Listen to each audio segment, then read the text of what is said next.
Hello students, कैसे हैं आप लोग? आई होप बहुत अच्छे होंगे और आपका जो सेकंड पेपर है बहुत अच्छा गया होगा। आज हम लोग जूलॉजी और बॉटनी पेपर डिस्कस करने आए हैं। मैं आपका जूलॉजी फैकल्टी डॉक्टर यश ओमर और पारिक सर बॉटनी डिस्कस करेंगे। आइए स्टार्ट करते हैं जूलॉजी और बॉटनी को। हेलो बच्चों, देखते हैं क्वेश्चन नंबर 91। क्वेश्चन हमसे पूछ रहा है what does A and B represent in the given representation. नीचे दिए गए आरेख में ए और बी क्या दर्शाते हैं। तो बच्चों देखिए, नाइट्रोजन बेस और शुगर जब आपस में जुड़ते हैं तो बनता है हमारे पास में न्यूक्लियोसाइड। ओके, और न्यूक्लियोसाइड जब फॉस्फोरिक एसिड के साथ जुड़ता है तो बनता है nucleotide. Nucleotide and nucleoside, A equal to हो जाएगा न्यूक्लियोसाइड और बी इक्वल टू हो जाएगा बेटा न्यूक्लियोटाइड। इसका आंसर आ जाएगा आंसर थर्ड। नेक्स्ट क्वेश्चन पूछ रहा है which of the following statement not true for order. निम्न में से कौन सा कथन गण के लिए सही नहीं है। चलिए पढ़ते हैं एक बार। Order has more number of member than family but the number of similar character are lesser. Exactly ये सही हो जाएगा बेटा। इस क्वेश्चन को करने के लिए एक कोड है बेटा। हमारे पास में टोटल 7 टेक्सोनॉमिकल कैटेगरीज होती है। 7 में से सबसे लोअर मोस्ट जो होती है वो स्पीसीज होती है। उसके बाद आता है जीनस, जीनस के बाद आती है फैमिली, फैमिली के बाद आता है ऑर्डर, ऑर्डर के बाद आती है आपकी क्लास, फिर फाइलम, और प्लांट के लिए हम डिवीजन टर्म यूज करते हैं, और फाइनली सबसे हाईएस्ट कैटेगरी जो होती है वो होती है किंगडम। बेटा नीचे से जब ऊपर जाएंगे तो नंबर ऑफ ऑर्गेनिज्म बढ़ते जाएंगे और कॉमन कैरेक्टर्स जो होते हैं वो घटते जाएंगे। ऐसे ही जब ऊपर से नीचे आएंगे हम टेक्सोनॉमिकल कैटेगरीज के अंदर, हायरार्कीज के अंदर, तो नंबर ऑफ ऑर्गेनिज्म घटते जाएंगे और नंबर ऑफ कॉमन कैरेक्टर बढ़ते जाएंगे। ओके, तो ऐसे क्वेश्चंस को करने के लिए ये ट्रिक सही रहेगी बेटा। Order has more number of member सही है than family but the number of similar character are larger. Second statement, order as a taxonomical category is identified based on the aggregate of character, यह भी बिल्कुल सही statement है।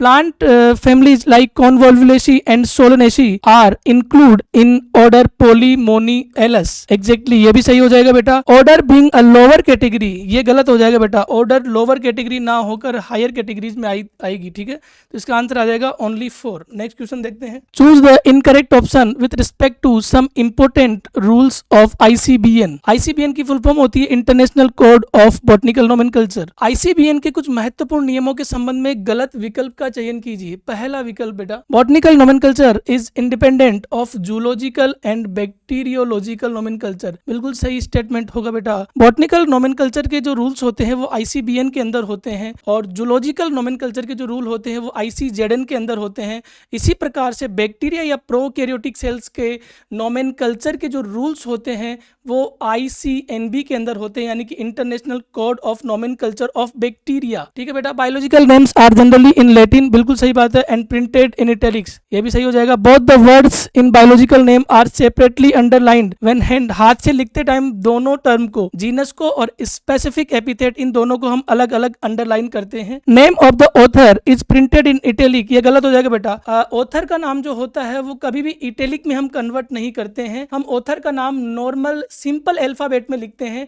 यानी कि हम ऑथर का नाम एक तरह से रोमन संख्या में या रोमन लैंग्वेज के अंदर लिखते हैं। तो ये स्टेटमेंट क्या हो जाएगा आपका, गलत हो जाएगा। Next question number 94, following the pair of taxa represent same category of hierarchy in classification. चलिए देखते हैं एक बार। एनाकार्डियेसी जो है ये टेक्सोन फैमिली को रिप्रेजेंट करता है, होमिनिडी भी फैमिली है। इसी प्रकार से ट्रिटिकम स्पीसीज हो जाएगी, पोएलस ऑर्डर हो जाएगा, मेमेलिया क्लास हो जाएगी, फेलिस आपका जीनस हो जाएगा, डाइकोटिलीडन आपकी क्लास हो जाएगी, एंजियोस्पर्म आपका डिवीजन हो जाएगा। क्वेश्चन पूछ रहा है कि which of the following pair of taxa represent same category of hierarchy in classification. तो सेम कैटेगरी या सेम रैंक के अंदर जो आएगी वो आती है बेटा आपकी फैमिली एनाकार्डियेसी और होमिनिडी, क्योंकि ये दोनों ही एक ही रैंक की टेक्सोनॉमिकल कैटेगरीज है।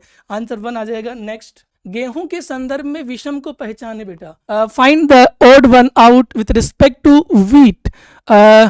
व्हीट के रिस्पेक्ट में हमको विषम बात को पहचानना है, यानी कि पोएसी की अगर बात करें तो पोएसी वीट की फैमिली हो जाती है बेटा। मोनोकोटिलीडन जो होती है वो वीट की क्लास हो जाएगी। पोलीमोनिएलस ऑर्डर को रिप्रेजेंट करता है लेकिन वीट का ऑर्डर नहीं है बेटा। ये वीट का जो ऑर्डर होता है वो होता है आपके पास में पोएलस। एंजियोस्पर्मी जो होगा वो आपका वीट की हो जाएगी बेटा डिवीजन। तो यहाँ पर वीट के रिस्पेक्ट में अगर ओड की बात करें तो पोलीमोनियलस आ जाएगा। आंसर इसका आ जाएगा 3। Next question. हेलो स्टूडेंट्स, अब हम डिस्कस करने जा रहे हैं क्वेश्चन नंबर 96 जो कि जूलॉजी का है। बच्चों अगर आप ध्यान से देखेंगे इस क्वेश्चन को तो आपको पता चलेगा कि यहाँ पे साफ तौर पे कहा जा रहा है कि एक असर्शन दिया हुआ है और उसके साथ में एक रीजन दिया हुआ है। बच्चों आप जानते हैं कि असर्शन रीजन क्वेश्चंस में आपको देखना पड़ता है कि रीजन किस तरह से एसोसिएटेड है असर्शन से, तो आइए बच्चों समझते हैं। लिखा हुआ है when two genes in a dihybrid cross, समझिए बच्चे, डाइब्रिड क्रॉस है, यहाँ पे दो जीन्स की बात हो रही है, were situated on the same chromosome, बच्चों सेम क्रोमोसोम पर है दोनों जीन्स, इसका मतलब लिंकेज हो सकता है। And the proportion of the parental gene combinations were much higher than the non parental type. Correct है बच्चों, बिल्कुल सही असर्शन, आपको पहले डिसाइड करना है असर्शन सही है कि नहीं है। असर्शन तो बिल्कुल सही है, जब दो जीन्स एक ही क्रोमोसोम पे प्रेजेंट होंगे तो लिंकेज की वजह से पेरेंटल कॉम्बिनेशन ज्यादा बनेंगे as compare to non parental, यानी रिकॉम्बिनेशन कम बनेंगे। यानी कि जब द्विसंकर संकरण में दो जीन एक ही गुणसूत्र पर होते हैं तो बच्चों पैतृक संयोजन का जो अनुपात है वो गैर पैतृक से काफी अधिक होता है। बिल्कुल सही बात है बच्चों, तो एसर्शन तो यहाँ पे सही हो गया। अब बच्चों बात करते हैं रीजन की। This is due to the physical association or linkage, ऐसा बोलना चाहते हैं कि ये फिजिकल एसोसिएशन और लिंकेज की वजह से होता है दो जीन्स के। बिल्कुल सही बात है बच्चों, इसका जो रीजन है वो बिल्कुल करेक्टली एक्सप्लेन कर रहा है और सही भी है, क्योंकि जो पेरेंटल कॉम्बिनेशन ज्यादा आए हैं, यानी कि दो जीनों के भौतिक जुड़ाव या संलग्न होने की वजह से ही पेरेंटल कॉम्बिनेशन ज्यादा आए हैं लिंकेज की वजह से, तो ये बिल्कुल करेक्टली एक्सप्लेन भी कर रहा है। तो असर्शन भी सही है, रीजन भी सही है और रीजन करेक्टली जस्टिफाई भी कर रहा है असर्शन को, दैट्स वाई हम आपका आंसर 1 जाएंगे, यानी both assertion and reason are true and the reason is the correct explanation for the assertion, तो आंसर हमारा 1 हो जाएगा। ओके बच्चों, चलिए आगे चलते हैं नेक्स्ट क्वेश्चन में। हमारा जो नेक्स्ट क्वेश्चन है वो हमारे पास में 97 नंबर क्वेश्चन आ चुका है बच्चों। यहाँ पे हम लोगों को कुछ स्टेटमेंट दिए हुए हैं और हमको देखना है कौन सी बात सही है कौन सी बात गलत है। क्वेश्चन को बहुत ध्यान से पढ़ना है, बहुत फोकस करके कि क्या सही पूछा है या गलत पूछा है। बच्चों देखिए, read the following statement about the polygenic inheritance, इस टर्म को हमने हाईलाइट कर लिया। पॉलीजीनिक इनहेरिटेंस को लेकर आपको बात बतानी है, यानी कि बहुजीनी वंशागति के बारे में पूछा गया है। बच्चों बोल रहे हैं कि कथनों को पढ़ें और आपको सही विकल्प का चुनाव करना है। विकल्प के बारे में बोला जा रहा है, यानी कि आपको करेक्ट ऑप्शन चूज करना है, ठीक है ना। तो ऑप्शन तो हम देख लेंगे कौन सा करेक्ट है, बट यहाँ पे नीचे लास्ट में अगर देखेंगे तो आपसे पूछा गया कि इनकरेक्ट स्टेटमेंट कौन कौन से हैं। ध्यान रखिएगा कौन कौन से यहाँ पे गलत कथन है, आपको ये बताने। आप करेक्ट से करेक्ट स्टेटमेंट बताइएगा, करेक्ट तो आपको ऑप्शन बताना है, पूछा गया है कि गलत कथन कौन कौन से हैं बच्चों। तो यहाँ पे आइए ढूंढते हैं कौन से स्टेटमेंट इनकरेक्ट है। पहला, in a polygenic trait the phenotype reflect the contribution of each allele, that is the effect of each allele is additive। बिल्कुल सही बात है, आप जानते हैं कि पॉलीजेनिक इनहेरिटेंस में हर एलील का जो कंट्रीब्यूशन है वो एडिटिव होता है, यानी कि एक बहुजीनी विशेषक में जो फिनोटाइप में हर एलील का जो योगदान है वो पाया जाता है और हर एलील का प्रभाव कैसा होता है बच्चों, योजी होता है, योगात्मक होता है। ये बात तो बिल्कुल सही है, बट हमसे पूछी थी गलत स्टेटमेंट, तो ये आंसर में नहीं आएगा। Beside the involvement of multiple genes, polygenic inheritance also take into account in the influence of environment। यानी कि कहने का मतलब ये है कि जब बहुत सारे जीनों की सहभागिता होती है, यानी पॉलीजेनिक कैरेक्टर होता है, तो उस पर पर्यावरण या वातावरण का भी प्रभाव होता है। बिल्कुल सही बात है बच्चों, ये स्टेटमेंट भी हमारा सही हो गया। फिर थर्ड स्टेटमेंट है the number of each type of allele in the genotype would determine the darkness और लाइटनेस। इसका मतलब ये हुआ कि डार्कनेस या लाइटनेस को डिसाइड करने के लिए हर एलील का एक टाइप जिम्मेदार होगा, रिस्पॉन्सिबल होगा जीनोटाइप में of the skin in an individual. बिल्कुल सही बात है बच्चों, ये सेकंड स्टेटमेंट को जस्टिफाई कर रहा है, यानी कि जीनोटाइप में प्रत्येक प्रकार के एलील की उपस्थिति उस व्यक्ति की त्वचा के गहरे अथवा हल्के रंग का निर्धारण करेगी। डिपेंड करता है कि उसमें कितने डोमिनेंट एलील हैं या कितने रिसेसिव एलील है, वो डिसाइड करेंगे। तो ये स्टेटमेंट भी बच्चों सही है। फोर्थ स्टेटमेंट है the dominant forms A B C capital में and responsible for the dark skin and the recessive forms small a small b and small c are for responsible for light skin। बिल्कुल सही बात है, आपको polygenic में skin colour पढ़ाया गया है। आप जानते हैं कि जो प्रभावी रूप कैपिटल वाले हैं ये त्वचा के गहरे रंग के लिए जिम्मेदार होते हैं, जबकि अप्रभावी रूप बच्चों ये हल्के या उजले रंग के लिए, गोरे रंग के लिए जिम्मेदार होते हैं। ये स्टेटमेंट बिल्कुल सही है। और आपसे क्वेश्चन पूछा कि कितने कथन गलत हैं, इसमें कोई भी कथन गलत नहीं है, ये ध्यान रखिएगा। तो जो सही ऑप्शन हुआ वो नन ऑफ द अबव आ जाएगा, यानी कि इसमें कोई भी स्टेटमेंट इनकरेक्ट नहीं है, ध्यान रखिएगा। तो फोर्थ हमारा आंसर आ जाएगा। इसलिए बच्चों आपको समझाया जाता है कि आप क्वेश्चन पढ़िए, उसकी लैंग्वेज को समझिए। बहुत सारे बच्चों ने यहाँ पे करेक्ट ऑप्शन को देख के करेक्ट स्टेटमेंट टिक कर दिए होंगे, जबकि यहाँ पे करेक्ट स्टेटमेंट नहीं पूछा है, इनकरेक्ट स्टेटमेंट पूछा है, ऑप्शन करेक्ट पूछा है। ध्यान रखिएगा बच्चों, गलती आपसे नीट में नहीं होनी चाहिए। आइए अगले क्वेश्चन की तरफ चलते हैं। क्वेश्चन नंबर 98 हमारे पास में आ चुका है। बहुत ही प्यारा क्वेश्चन है बच्चों, इसमें ट्रू और फॉल्स पूछे गए। आइए एक स्टेटमेंट करके चलते हैं और सारे क्वेश्चन डिसाइड करते हैं। बच्चों ऐसे क्वेश्चन की खास बात ये होती है कि इसमें मल्टीपल स्टेटमेंट होते हैं और ऐसे क्वेश्चंस में हम लोगों को बहुत कुछ सीखने को मिलता है, बिकॉज मल्टीपल स्टेटमेंट आते हैं डिफरेंट टॉपिक से। आइए स्टार्ट करते हैं क्वेश्चन नंबर 98। बच्चों बोला read the following statement and true and false को सिलेक्ट करना है, आपको बताना है कि कौन से सत्य और कौन से असत्य हैं। क्वेश्चन में कह रहा है इन अ मेल ग्रॉसऑफर में 50% of the sperms has no autosome. ये तो बहुत ही गलत बात हो गई भाई। 50% ऑफ नर टिड्डों में शुक्राणुओं में कोई अलिंग गुणसूत्र नहीं होता भैया, लिंग गुणसूत्र नहीं होता, XO कंडीशन होती है। ये बोले कि 50% स्पर्म्स में कोई अलिंग गुणसूत्र ही नहीं, तो महा गलत बात हो गई। तो हमारे पास में बच्चों ये आ जाएगा फॉल्स। ठीक है, नेक्स्ट स्टेटमेंट है usually female bird produce 2 types of gamete based on the sex chromosome. बिल्कुल सही बात है बच्चों, आपने पढ़ा है कि बर्ड्स में ZZ या ZZ टाइप का सेक्स डिटर्मिनेशन होता है, जिसमें ZW जो होती है वो फीमेल और ZZ होता है मेल।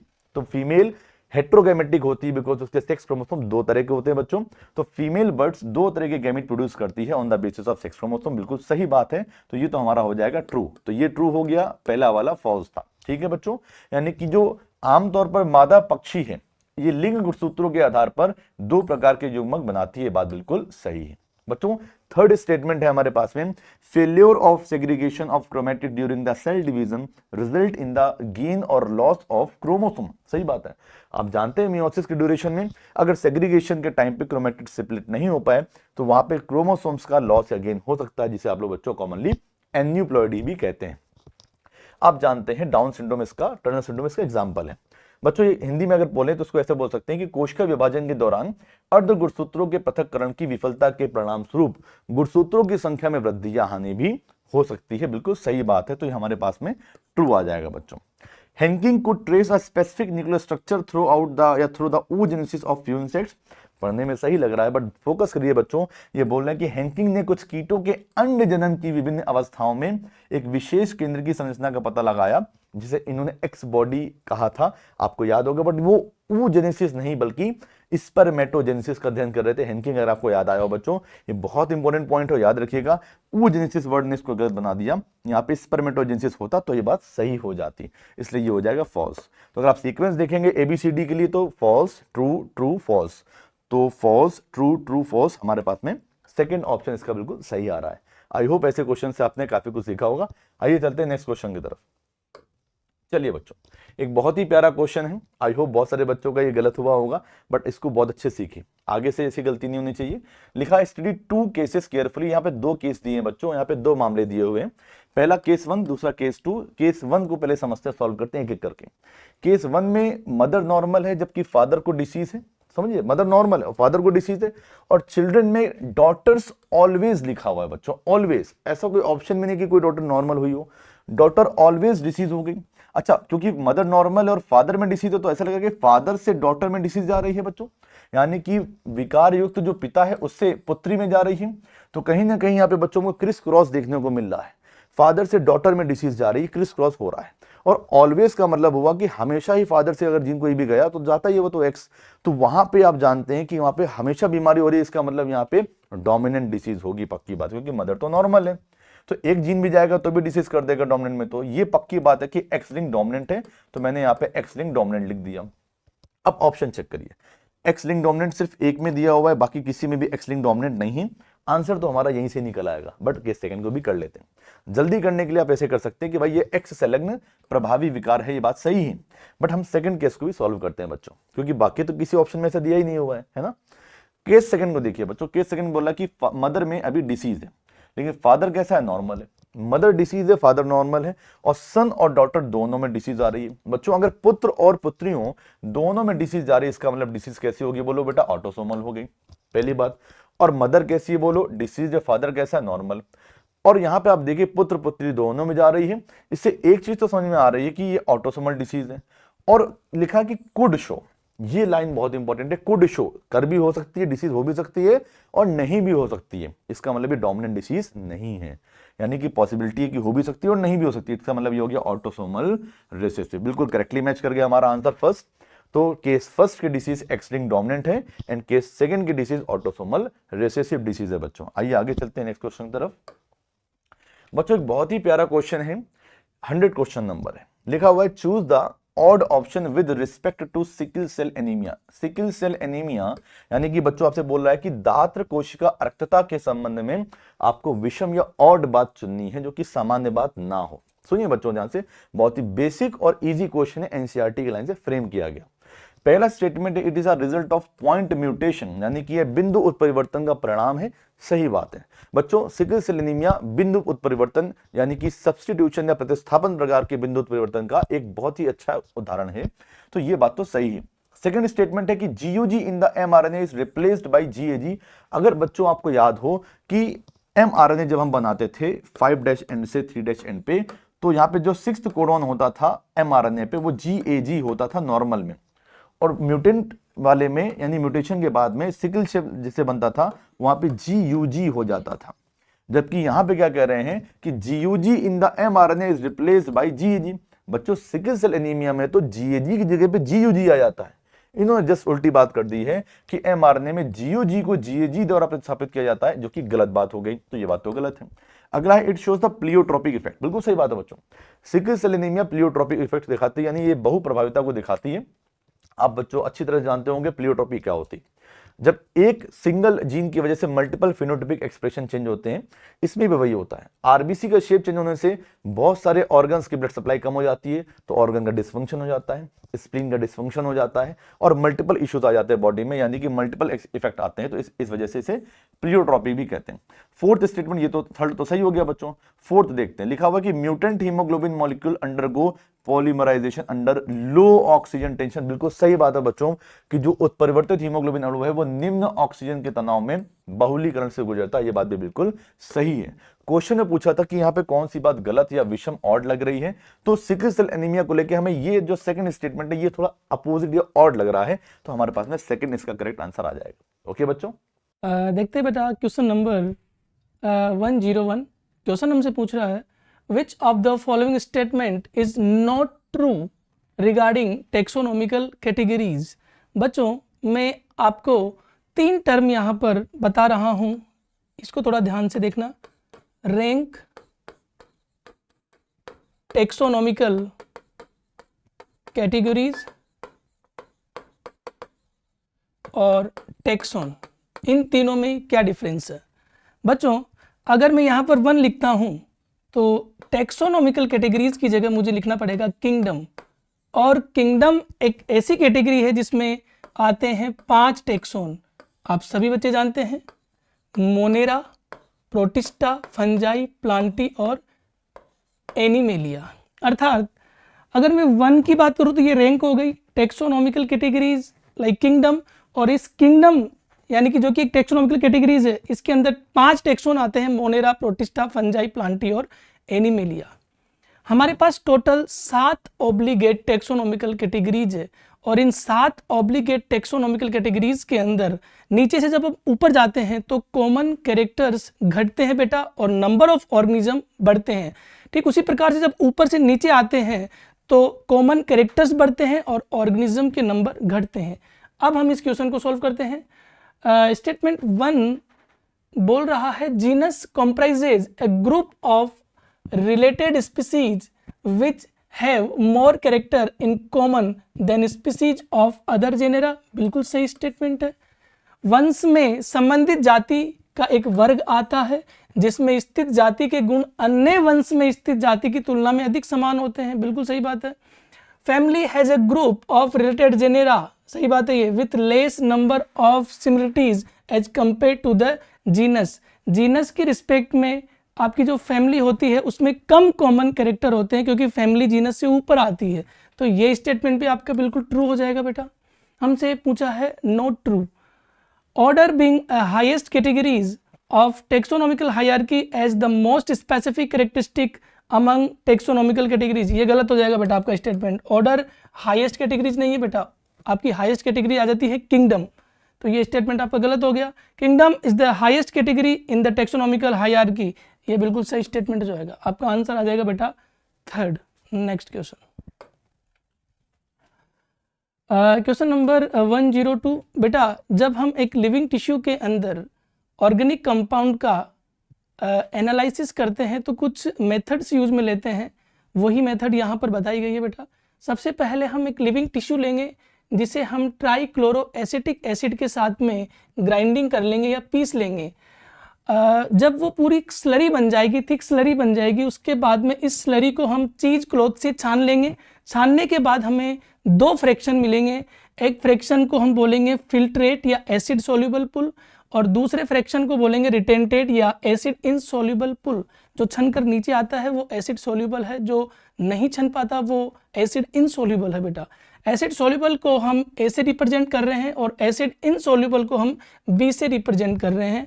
और अब हमें बताना है निम्नलिखित में से कौन सा विकल्प ए और बी के लिए सही कथनों का प्रतिनिधित्व करता है, यानी कि इनमें से कौन सा स्टेटमेंट रिटेंटेड के लिए है और कौन सा स्टेटमेंट फिल्ट्रेट के लिए है। पहला स्टेटमेंट पढ़ते हैं बेटा, मॉलिक्यूलर वेट रेंजिंग फ्रॉम 18 से 800 डाल्टन अप्रोक्सीमेटली, ये स्टेटमेंट होगा बेटा आपका फिल्ट्रेट के लिए। फिल्ट्रेट को रिप्रेजेंट हमने किया था बेटा ए से। Has 4 type of compound proteins, nucleic acids, polysaccharides and lipid. Macromolecules जो आते हैं वो आपके रिटेंटेड के अंदर आते हैं, और रिटेंटेड को अपन ने रिप्रेजेंट किया था बेटा बी से। Contain chemicals that have molecular weight more than 800 Dalton, 800 Dalton से ज़्यादा जिनका मोलिकुलर वेट होता है वो रिटेंटेड में आते हैं, यानी कि इसका आ जाएगा बेटा B. Has a monomer, monomer कौन रखता है, फिल्ट्रेट, यानी कि ऐसे रिलेटेड है। हैज जनरली पॉलीमर, पॉलीमर होते हैं आपके बेटा रिटेंटेड में आने वाले कुछ मैक्रोमोलिक्यूल्स, इसके लिए टर्म आ जाएगी बेटा B. It indirectly represent the chemical composition of cytoplasm, indirectly cytoplasm के केमिकल कंपोजिशन को कौन रिप्रेजेंट करता है बच्चों, फिल्ट्रेट, इसके लिए आ जाएगा आपका A. And represent the framework of cytoplasm and cell organelles, ये आपका रिटेंटेड से रिलेटेड है, यानी कि इसके बारे में जो ये जो पॉइंट है वो आपका रिटेंटेड के बारे में। अब देखते मिलान कर लेते हैं।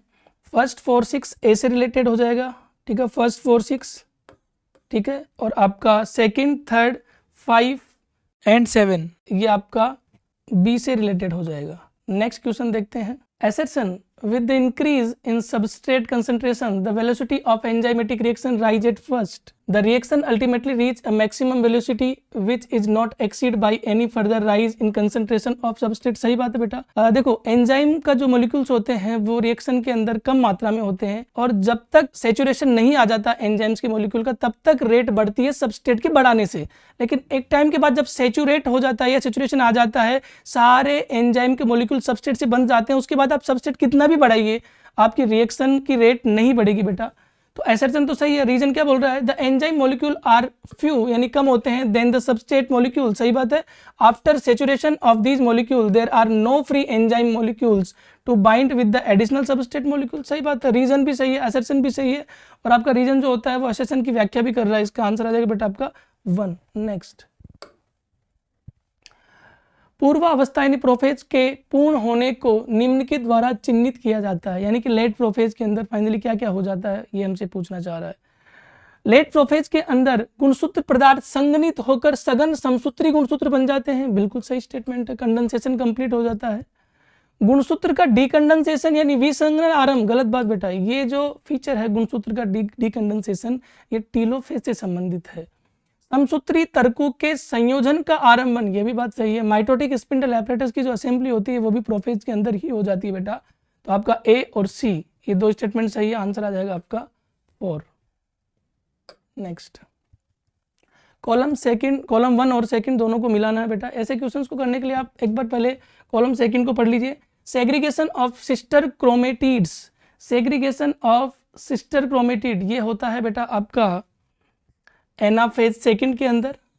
सेग्रीगेशन ऑफ होमोलोगस क्रोमोसोम ये होगा आपका एनाफेज फर्स्ट के अंदर। Microtubule attach to the kinetochore of homologous chromosome के काइनेटोकोर से माइक्रोट्यूब्यूल कब अटैच होती है, मेटाफेज 1 में। और microtubule attach to the kinetochore of sister chromatid ये हो जाएगा बेटा आपका मेटाफेज सेकंड के अंदर।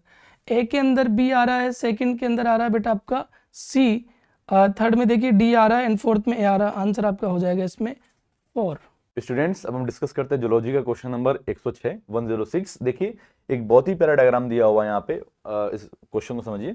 लिखा हुआ है कि identify the XYZ in the following diagram, यानी कि आपको जनन कोश का निर्माण के दौरान गुणसूत्रों के पृथक्करण के संदर्भ में निम्नलिखित चित्र में X, Y और Z को यहाँ पे पहचानना है। X, Y और Z यहाँ आपके सामने डायग्राम में बने हुए हैं बच्चों। तो ये तब पहचाना जब segregation of chromosome during germ cell formation हो रहा। अब जानते हैं बच्चों, ये क्रोमोसोमल थ्योरी ऑफ इनहेरिटेंस में आपको डायग्राम मिल जाएगा। और इसमें आप जानते हैं कि यहाँ पे देखिए क्रोमोसोम्स में जो अमाउंट ऑफ डीएनए वो डबल हो चुका है, नंबर तो सेम है बट डबल हो चुका है, यानी कि ये according to NCERT G2 phase का डायग्राम है। और यहाँ पे देखिए बाइवलेंट का फॉर्मेशन हो चुका है, तो यहाँ पे आप देख पाएंगे कि एनाफेज फर्स्ट आ जाएगा, क्योंकि यहाँ पे ये बाइवलेंट सेपरेट हो जाएंगे, एंड देन उसके बाद एनाफेज सेकंड आएगा, क्योंकि यहाँ पे देखिए क्रोमोसोम स्प्लिट हो चुके हैं।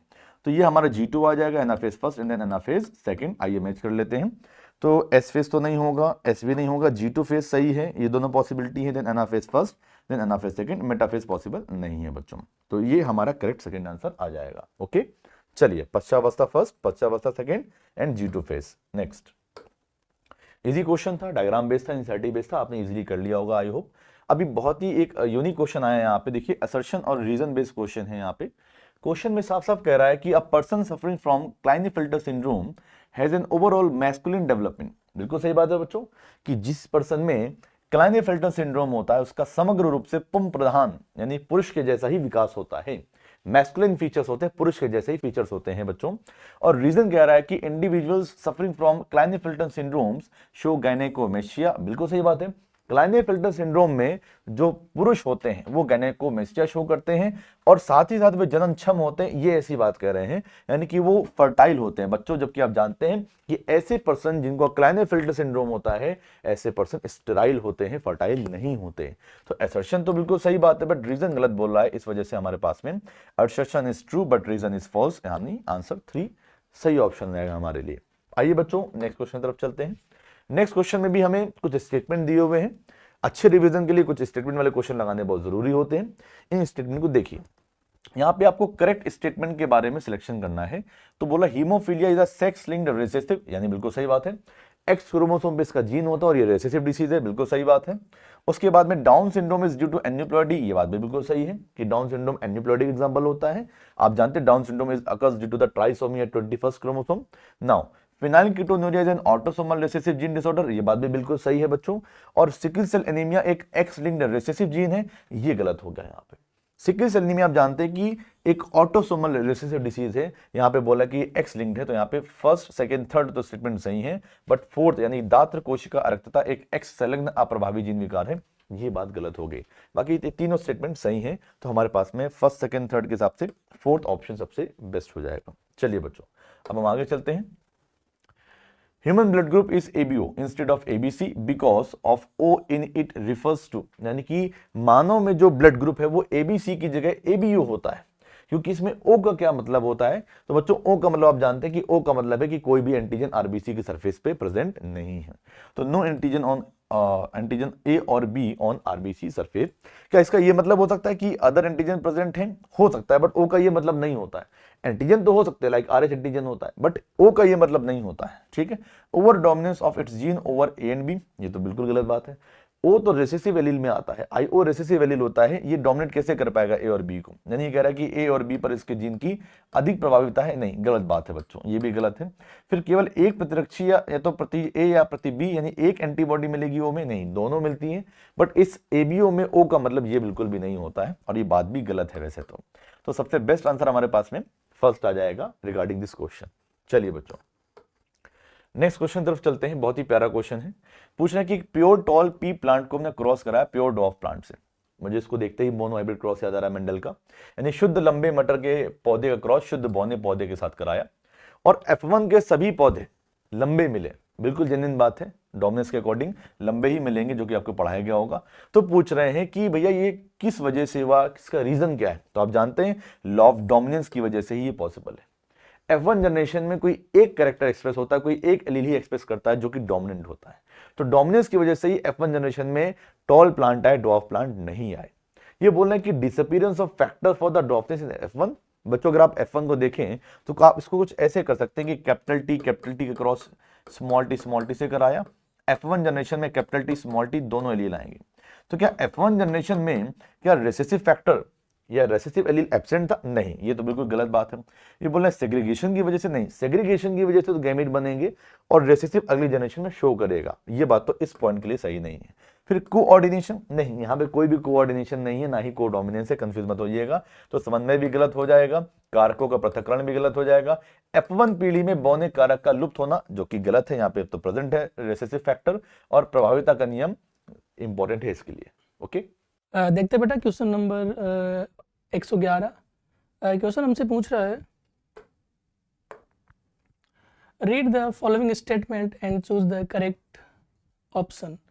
Statement number 1, meiosis reduce the chromosomal number by half. यहाँ तक तो बिल्कुल सही है बेटा, but decrease the genetic variability, गलत हो जाएगा बेटा। मियोसिस जो होता है उसके अंदर क्रॉसिंग ओवर होता है, और क्रॉसिंग ओवर से आपकी वेरिएशंस आती है, और वेरिएशन आगे चलकर इवोल्यूशन को लाता है बेटा, तो ये स्टेटमेंट गलत हो जाएगा।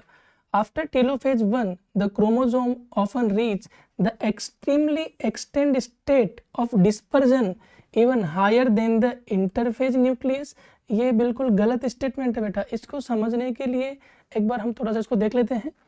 जैसे कि मान लो यहाँ पर मैं लिखता हूँ इंटरफेज, यहाँ प्रोफेज 1, यहाँ टीलोफेज 1, और यहाँ वापस से प्रोफेज 2। ठीक है बेटा, मान लीजिए ये इतना बड़ा क्रोमेटिन का फाइबर है, ठीक है। अगर मैं इसका कंडेंसेशन करूँ बेटा, तो इसका कंडेंसेशन जब मैं करूँगा तो इससे मान लीजिए इतना क्रोमोसोम बनता है, और जब इसी क्रोमोसोम का वापस टेलोफेज के दौरान डीकंडेंसेशन होता है, या जिसे हम डिस्पर्जन कहते हैं, तो वापस से इतना ही बड़ा क्रोमेटिन बनना चाहिए। लेकिन बच्चों, इतना बड़ा क्रोमेटिन ना बन के, डिस्पर्जन कंप्लीट ना हो के बस कुछ ही होता है, यानी कि मात्र इतना सा आपको क्रोमेटिन दिखेगा, डिस्पर्जन कंप्लीट नहीं होता। क्यों नहीं होता? क्योंकि वापस से बेटा प्रोफेज 2 आ रही है, और वापस से यहाँ पर क्या होने वाला है, कंडेंसेशन होने वाला है। एक्सट्रीमली एक्सटेंडेड जो क्रोमोसोम्स होते हैं या क्रोमेटिन्स होते हैं, वो आपके इंटरफेज के अंदर बेटा आपको मिलेंगे। तो ये स्टेटमेंट आपका क्या हो जाएगा, गलत हो जाएगा। During prophase the centriole move to the opposite pole, ये सही बात है बेटा। Recombination is complete by the end of diplotene, गलत हो जाएगा बेटा। रिकॉम्बिनेशन जो होता है वो पेकाइटिन के एंड तक कंप्लीट होता है, ना कि डिप्लोटिन के एंड तक। Synapsis occur between 2 homologous chromosome, ये भी स्टेटमेंट सही है, यानी कि आपका 3rd और 5 सही है, और 1st, 2nd एंड 4 ये आपका गलत हो जाएगा। तो देखते हैं यहाँ पर, all statement are correct except 1st, 2nd and 4th, answer आ जाएगा आपका बेटा 3rd। नेक्स्ट क्वेश्चन देखते हैं। Plant ocimum sanctum belong to the kingdom Plantae, as per taxonomical terminology term kingdom and Plantae are respectively। मैंने कहा ना बेटा आपको, जिसको सुनकर कुछ दिमाग में फीचर आए वो टेक्सोन कहलाता है, और टेक्सोनॉमिकल कैटेगरीज तो आप सभी को पता है बच्चों, टोटल 7 टेक्सोनॉमिकल कैटेगरीज है। तो यहाँ पर किंगडम एंड प्लांटी क्या है, तो किंगडम तो आपका टेक्सोनॉमिकल कैटेगरी हो जाएगा, और प्लांटी को सुनकर कुछ फीचर आ रहे हैं तो वो टेक्सोन हो जाएगा। आंसर आ जाएगा बेटा आपका 2nd। नेक्स्ट क्वेश्चन, यहाँ पर बहुत सारी कुछ एग्जांपल्स दिए हुए हैं, और उनको देखकर हमें बताना टोटल कितनी स्पीसीज है। तो एक बार देख लेते हैं, लिख लेते हैं सबको। मेन की जो फैमिलीज हमको बतानी है। मेन की फैमिली होती है होमोनिडी, हाउस फ्लाई की होती है म्यूसिडी, मैंगो की एनाकार्डियेसी, वीट की होती है बेटा फैमिली पोएसी, डॉग की फैमिली जो होती है वो कैनिडी होती है, cat, lion, tiger and leopard इनकी जो फैमिली होती है वो होती है बेटा फैलिडी, एंड पोटैटो और ब्रिंजल की फैमिली होती है सोलेनेसी। तो टोटल कितनी फैमिली हो गई, 3, 4, 5, 6, 7। आंसर आ जाएगा बेटा आपका 7, यानी कि 2nd option. Next, in taxonomical hierarchy which of the following groups of taxa will have less number of similarities as compared to the other। जो कैटेगरीज के अंदर या टेक्सोनॉमिकल हायरार्की के अंदर ऊपर आएंगे उनके अंदर सिमिलरिटी कम होती है बेटा।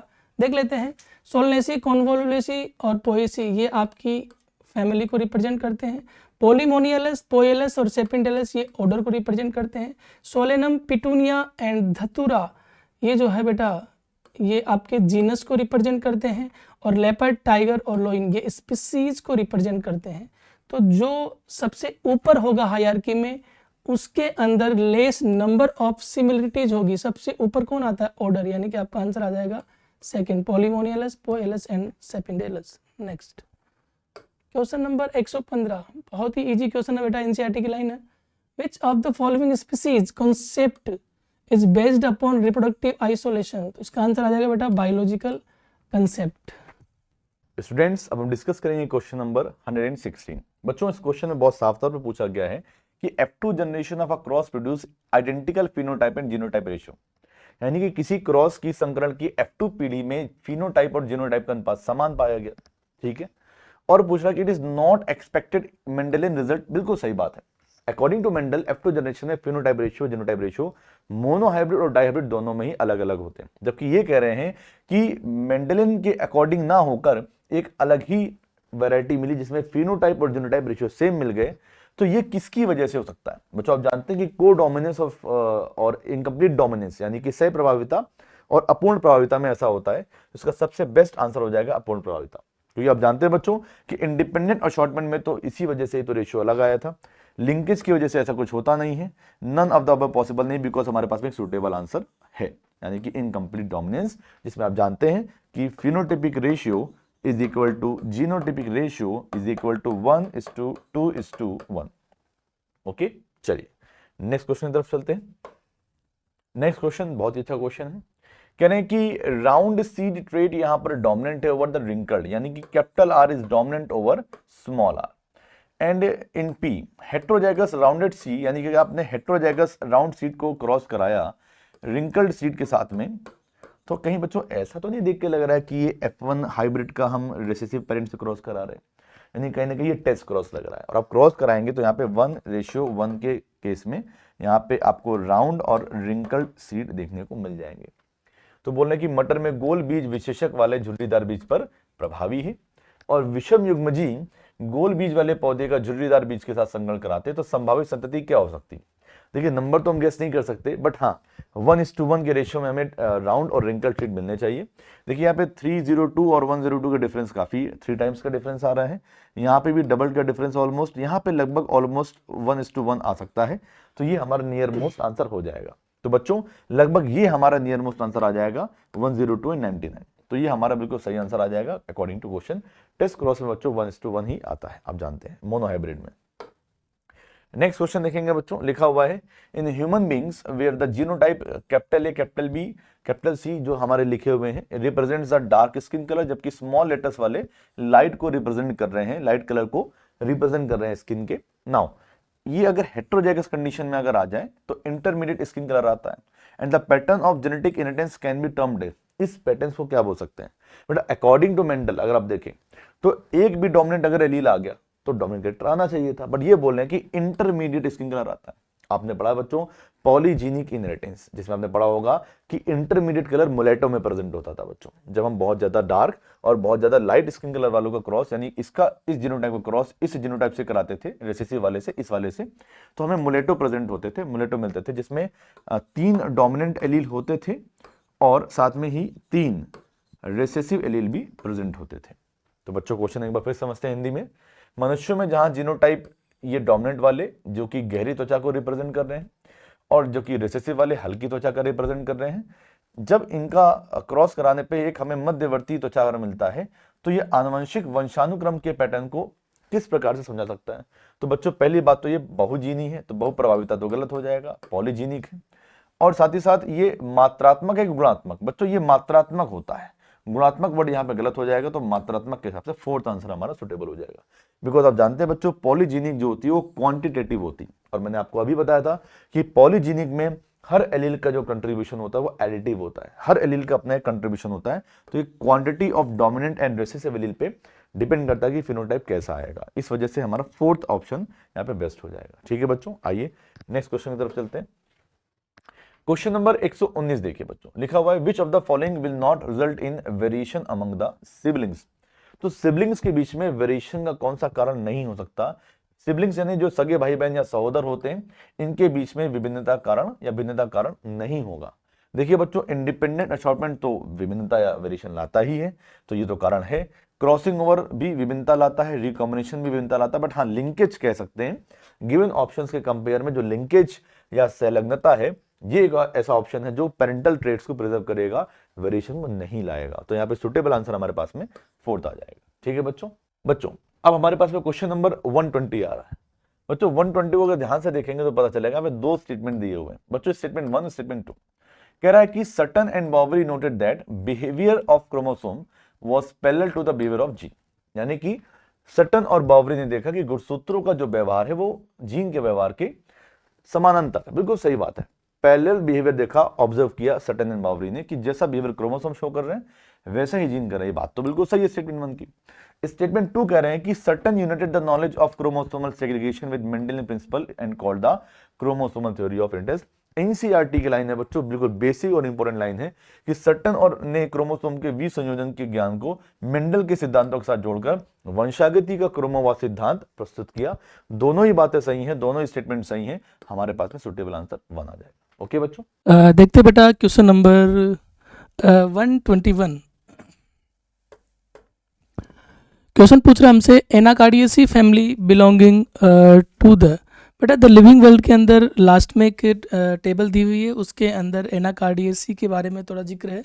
एनाकार्डियेसी बेसिकली आम की फैमिली है बेटा, और चूंकि हम आंसर ऐसे भी दे सकते हैं कि जो आम का ऑर्डर होता है वो आपका सेपिंडेलस होता है और आम का डिवीजन जो होता है वो एंजियोस्पर्म होता है बेटा। तो इसका आंसर सीधा आ जाएगा बेटा ऑर्डर पोइलस, ये गलत हो जाएगा। ऑर्डर सेपिंडेलस किंगडम स्पर्मेटोफाइटा, ये भी रॉन्ग हो जाएगा। Order sapindales and division angiospermae, ये बिल्कुल सही स्टेटमेंट हो जाएगा बेटा। ठीक है, next, solanaceae, polemoniales, angiosperm and dicotyledon are the taxonomical categories okay of brinjal. Select the highest and lowest rank in its classification respectively. सबसे हाईएस्ट पर आता है बेटा आपका किंगडम और सबसे लोएस्ट पर आती है आपकी स्पीसीज।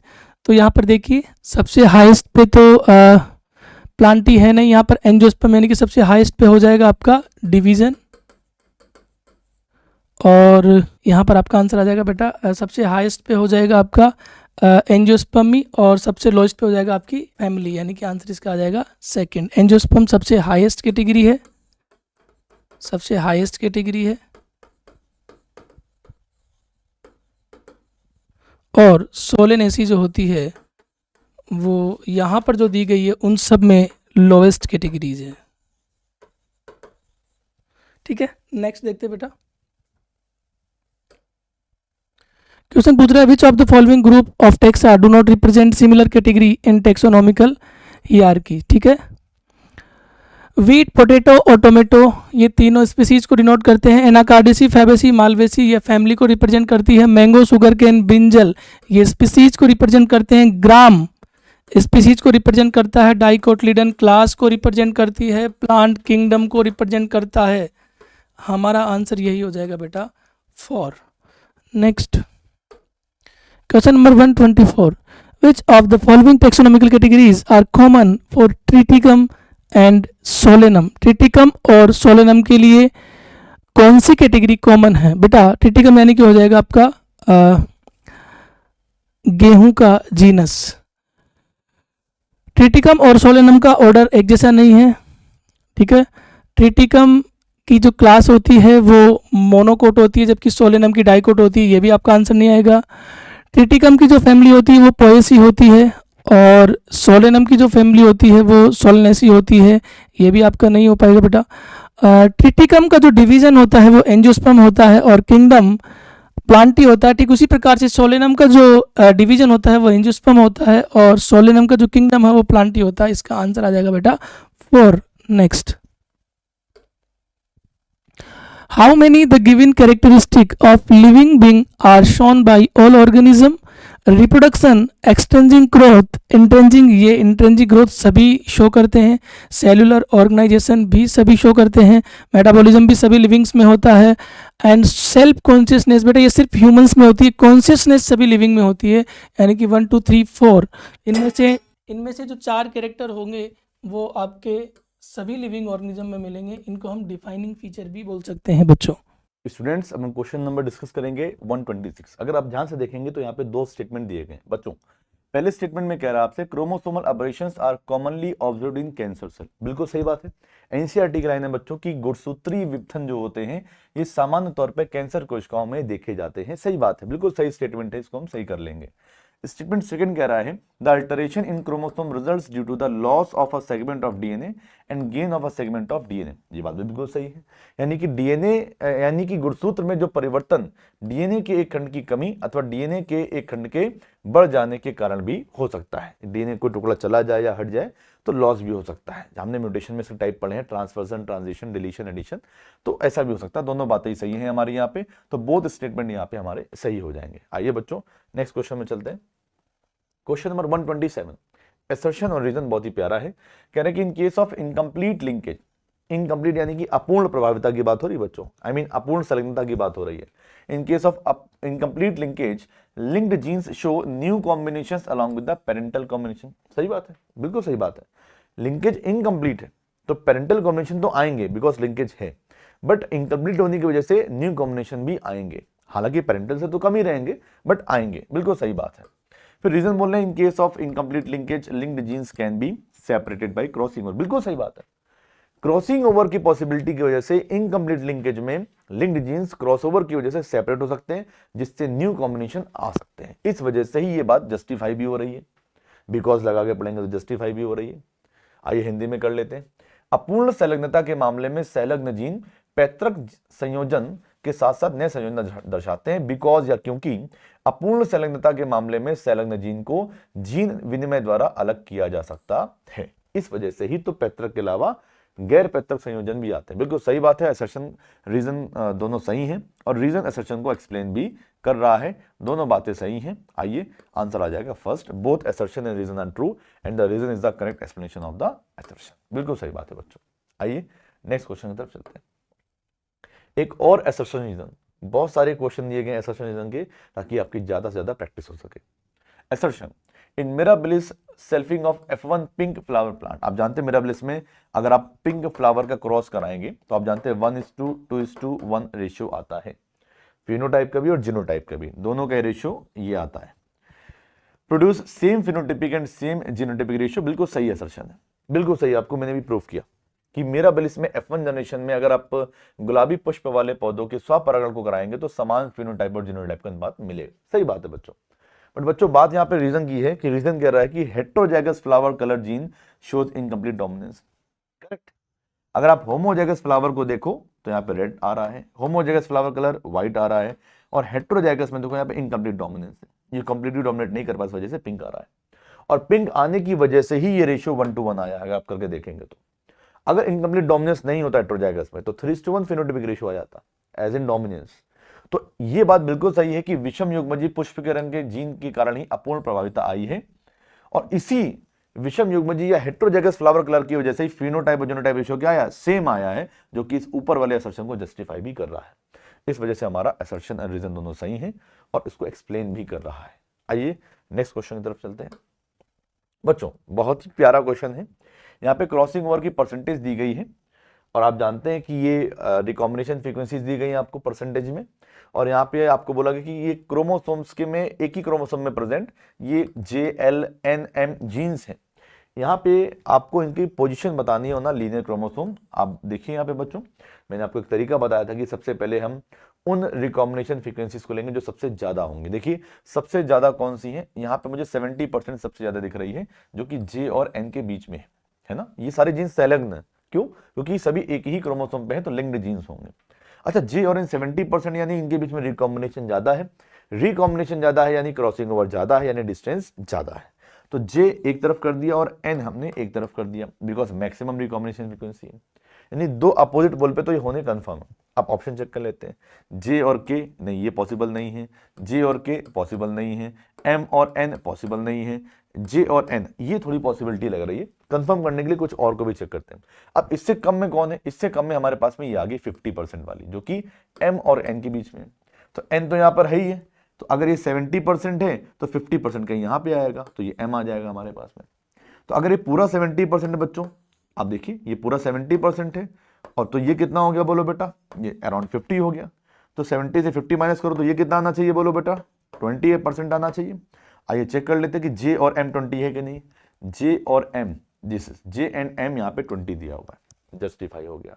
तो करेक्ट सीक्वेंस आ जाएगा जे स्टार्टिंग में, उसके बाद एम आएगा, देन लास्ट में आएगा। तो जे एम एल के एन, इस तरह से आप बाकी को भी प्लेस करेंगे तो आपको मिल जाएगा। इजी है, ट्रिकी वे में करना है इसको, बहुत ही ज्यादा लेंदी नहीं बनाना है।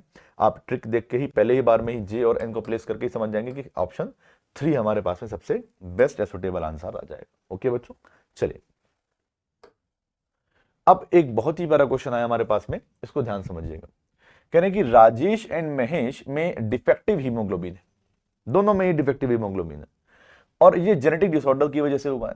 और राजेश में टू फ्यू हीमोग्लोबिन, यानी कि बहुत ही कम हीमोग्लोबिन मॉलिक्यूल है तो बट कम है, अमाउंट कम हो गया। जबकि महेश के पास इनकरेक्टली फंक्शनिंग हीमोग्लोबिन है। महेश के पास proper haemoglobin but incorrectly function, property अच्छी नहीं उसकी।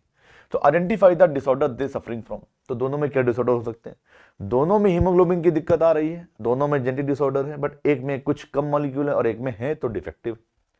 तो आनुवंशिक विकारों के कारण राजेश और महेश का हीमोग्लोबिन दोषपूर्ण है। राजेश के पास बहुत कम हीमोग्लोबिन अणु है, जबकि महेश के पास कार्य अक्षम हीमोग्लोबिन है, जिस वजह से वो विकार से पीड़ित। तो पहचानिए, तो देखिए भाई, राजेश के पास में कुछ हीमोग्लोबिन मॉलिक्यूल है, जबकि महेश के पास में इनकरेक्टली फंक्शन है। कम का मतलब हो गया क्वांटिटी, क्वांटिटी मतलब हो गया कि thalassaemia. Thalassaemia is a type of anaemia जिसमें कि अल्फा हीमोग्लोबिन या बीटा हीमोग्लोबिन कम बन सकता है। तो राजेश को तो भाई थैलेसीमिया हो सकती है, या तो ये ऑप्शन हो सकता है। लेकिन ये बोल रहे हैं कि थैलेसीमिया ऑटोसोमल लिंक्ड रिसेसिव है, सही बात है।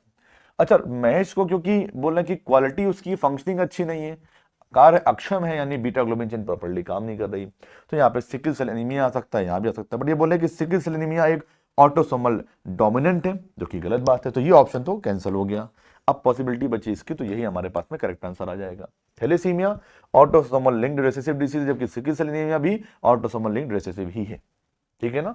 सिकल सेल एनीमिया बच्चों क्वालिटी से संबंधित है, क्वालिटेटिव इनहेरिटेंस, जबकि थैलेसीमिया क्वांटिटेटिव इनहेरिटेंस। ओके बच्चों, चलिए देखते बेटा क्वेश्चन नंबर 131। क्वेश्चन में कुछ स्टेटमेंट दिए हुए हैं, एनसीईआरटी के लिविंग वर्ल्ड चैप्टर से हैं बेटा। उसमें कुछ ब्लैंक्स हैं, उनको हमको फिल करना है। वर्ग की श्रेणी जितनी उच्चतम होगी उसमें जीवों की संख्या उतनी ही अधिक होगी, ठीक है बेटा। जितनी ज़्यादा हायर टेक्सोनॉमिकल कैटेगरीज होगी उसमें लिविंग ऑर्गेनिज्म का नंबर उतना ही ज़्यादा होगा। वर्ग की श्रेणी जितनी उच्चतम होगी उसमें समान लक्षणों की संख्या उतनी ही कम होगी। ए में आ जाएगा अधिक, बी में आ जाएगा बेटा आपका कम, ठीक है। नेक्स्ट, वर्ग की श्रेणी जितनी उच्चतम होगी उसी स्तर के अन्य जीवों के साथ संबंध निर्धारित करना उतना ही क्या हो जाएगा बेटा, जटिल। जैसे दो फाइला के अंदर, दो अलग अलग फाइला के अंदर आने वाले ऑर्गेनिज्म में रिलेशनशिप बताना थोड़ा डिफिकल्ट है, ठीक वैसे ही एक ही जीनस में आने वाली दो स्पीसीज के ऑर्गेनिज्म के बीच में रिलेशनशिप बताना उतना ही इजी है बेटा। तो इसका आंसर आ जाएगा आपका उतना ही क्या हो जाएगा, कठिन हो जाएगा। अधिक, कम एंड कठिन, आंसर आपका थर्ड आ जाएगा। Next, arrange the following elements in the descending order terms of percentage weight of human body. चलो एक एक का करके लिख लेते हैं। ऑक्सीजन जो होती है ह्यूमन बॉडी के अंदर वो 65% होती है। आपका कार्बन जो होता है बेटा वो 18.5% होता है।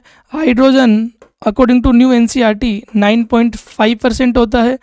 नाइट्रोजन जो होता है वो आपका 3.3% होता है और कैल्शियम जो होता है वो 1.5% होता है। सबसे ज़्यादा कौन है? ऑक्सीजन। ऑक्सीजन से कम आपका कार्बन हो जाएगा, कार्बन से कम आपका हाइड्रोजन, हाइड्रोजन से कम नाइट्रोजन और नाइट्रोजन से कम कैल्शियम। सबसे कम कैल्शियम देखो कहाँ पे आ रहा है, सबसे कम कैल्शियम, स्टेट ऑप्शन नंबर 1, यही आपका आंसर हो जाएगा बेटा। नेक्स्ट,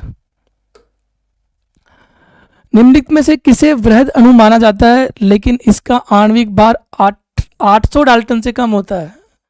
बट आप सबने पढ़ा है लिपिड 800 डाल्टन से कम मोलिकुलर वेट का होता है, लेकिन फिर भी इसे हम मैक्रोमोलिक्यूल मानते हैं क्योंकि ये during analysis of organic compound composition ये आपका रिटेंटेड के अंदर आता है इसी रीजन के कारण। नेक्स्ट, ट्राइक्लोरो एसिटिक अम्ल में उत्तक का उपचार करने के बाद धारित अंश में पाए जाने वाले अणुओं का चयन कीजिए। धारित में यानी रिटेंटेट में कौन मिलेगा?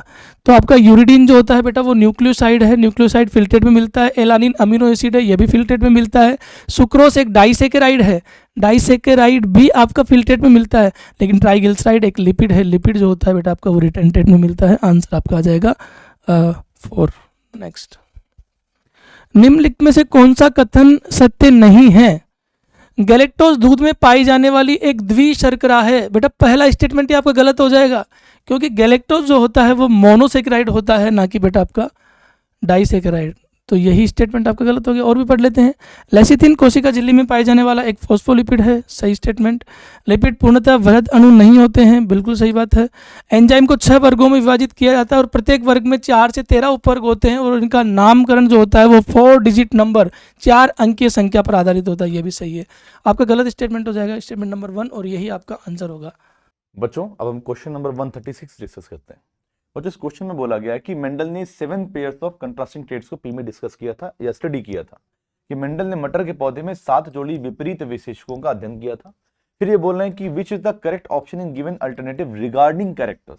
कैरेक्टर्स के संदर्भ में कैरेक्टर्स को लेकर कौन सी बात यहाँ पर सही है, लक्षणों के लिए कौन सी बात सही है।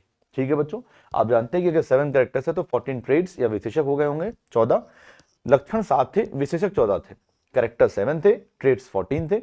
बात यह कि बच्चों कौन सी बात कैरेक्टर्स के लिए सही है। बताइए, 2 कैरेक्टर्स फ्लावर बेस्ड थे, सही बात है, फ्लावर कलर, फ्लावर पोजीशन। फिर 2 कलर बेस्ड थे, नहीं कलर बेस्ड तो मुझे 3 याद आ रहे हैं, flower colour, seed colour and pot colour. तो ये मुझे थोड़ा गलत लग रहा है यहाँ पर। फिर ये बोले 2 हाइट बेस्ड थे, यहाँ पे भी गलत हो गया, हाइट बेस्ड तो सिर्फ एक ही था, है ना। चलिए ये तो गलत हो गया। फिर बोल रहे हैं 2 कैरेक्टर फ्लावर बेस्ड थे, हाँ फ्लावर कलर, फ्लावर पोजीशन। फिर 3 कलर बेस्ड थे, yes flower colour, seed colour, pod colour. Then 1 height base था, अभी भी सही, अच्छा लग रहा है ये। 2 सीड बेस थे, yes seed colour and seed shape. And उसके बाद में 2 पॉड बेस थे, बिल्कुल सही बात है, pod colour and pod shape. तो ये मुझे ज्यादा बेटर लग रहा है यहाँ पे। यानी 2 लक्षण पुष्प पे आधारित थे, 3 रंग पे आधारित थे, 1 ऊंचाई पे था, 2 बीज आधारित थे और 2 फली आधारित थे। तीसरा स्टेटमेंट देख लेते हैं। 3 कलर बेस थे, सही बात है। 1 फ्लावर बेस था, गलत हो गया, फ्लावर बेस तो 2 थे, flower colour and flower position, ये गलत हो गया। फिर 3 कैरेक्टर्स पॉड पे थे, नहीं पॉड पे तो 2 ही थे, pod colour and pod shape. तो हमारे पास में बेस्ट आंसर सेकंड आ जाएगा बच्चों। ठीक है, ध्यान रखिएगा, अच्छा क्वेश्चन था ये। चलिए क्वेश्चन नंबर हमारे पास में 137 है बच्चों, इसमें fill in the blanks type का क्वेश्चन दिया हुआ है। कह रहे हैं कि dash A used the frequency of recombination, यानी रिकॉम्बिनेशन फ्रीक्वेंसी को किसने यूज किया। आप जानते हैं स्टर्टी-वेंटे ने यूज किया था, तो 2 ऑप्शन पॉसिबल है हमारे पास में। मॉर्गन ने तो टर्म लिंकेज दिया था, स्टर्टी-वेंट ने यूज किया था। फिर ये बोल रहे हैं कि and gene pairs on the B as measure of the distance between the genes, map किया था क्रोमोसोम पर, तो सेम क्रोमोसोम पे मैप किया था ना, अलग क्रोमोसोम पे तो करेंगे नहीं, तो डिफरेंट क्रोमोसोम आएगा कि सेम आएगा, सेम क्रोमोसोम। तो स्टर्टी-वेंट ने सेम क्रोमोसोम पे प्रेजेंट जीन्स के बीच की रिकॉम्बिनेशन फ्रीक्वेंसी का यूज करके उसको मैप किया था। तो स्टर्टी-वेंट ने जीन ए के बीच की दूरी के माप के रूप में समान गुणसूत्र पर जीन के जोड़े के बीच, यानी समान गुणसूत्र पर जीन के जोड़े के बीच पुनर्संयोजन की आवृत्ति का उपयोग किया और गुणसूत्र पर उसकी स्थिति को मैप किया। ये हमारा सुटेबल आंसर आ जाएगा। इजी क्वेश्चन था, एनसीईआरटी की लाइंस पे बेस्ड था। अगला क्वेश्चन है 138, बोल रहे हैं कि आपको इसमें करेक्ट स्टेटमेंट को पहचानना है और इससे करेक्ट आंसर को चुनना है। करेक्ट स्टेटमेंट को पहचान के करेक्ट आंसर को चुनना है। ठीक है, चलिए लिखा हुआ है कि grasshopper is a example of a female heterogamety. बच्चों ग्रासहॉपर इंसेक्ट है, उसमें XXXO कंडीशन होती है, फीमेल होती है होमोगैमेटिक और मेल होता है हेट्रोगैमेटिक। तो ये बात तो यहाँ पे गलत हो गई है ना, ये पहली बात तो जो थी गलत हो गई। दूसरी बात है कि birds total number chromosome is same in both male and female, हाँ ये बात सही है, क्योंकि बर्ड्स में ZWZZ type of sex determination है, तो यहाँ पर मेल फीमेल दोनों में ही ऑटोसोम और सेक्स क्रोमोसोम का टोटल नंबर भी सेम ही आएगा। हनी बी में जो फर्टिलाइज एग हैं वो क्वीन में डेवलप होते हैं, सही बात है। 2 एंड फीमेल होती है तो फर्टिलाइजेशन के बाद फीमेल बनेगी, and the unfertilised egg develop into the male drone, सही बात है। हैप्लॉइड मेल्स होते हैं जो अनफर्टिलाइज्ड एग से बनते हैं। Haplodiploid sex determination system is found in the honey bee, बिल्कुल सही बात है, एनसीईआरटी का टॉपिक है। तो हैप्लोडिप्लॉइड मेथड होता है, अनफर्टिलाइज्ड एग से मेल बनेगा ड्रोन और फर्टिलाइज्ड एग से फीमेल बनेगी, ये बात भी बिल्कुल सही है।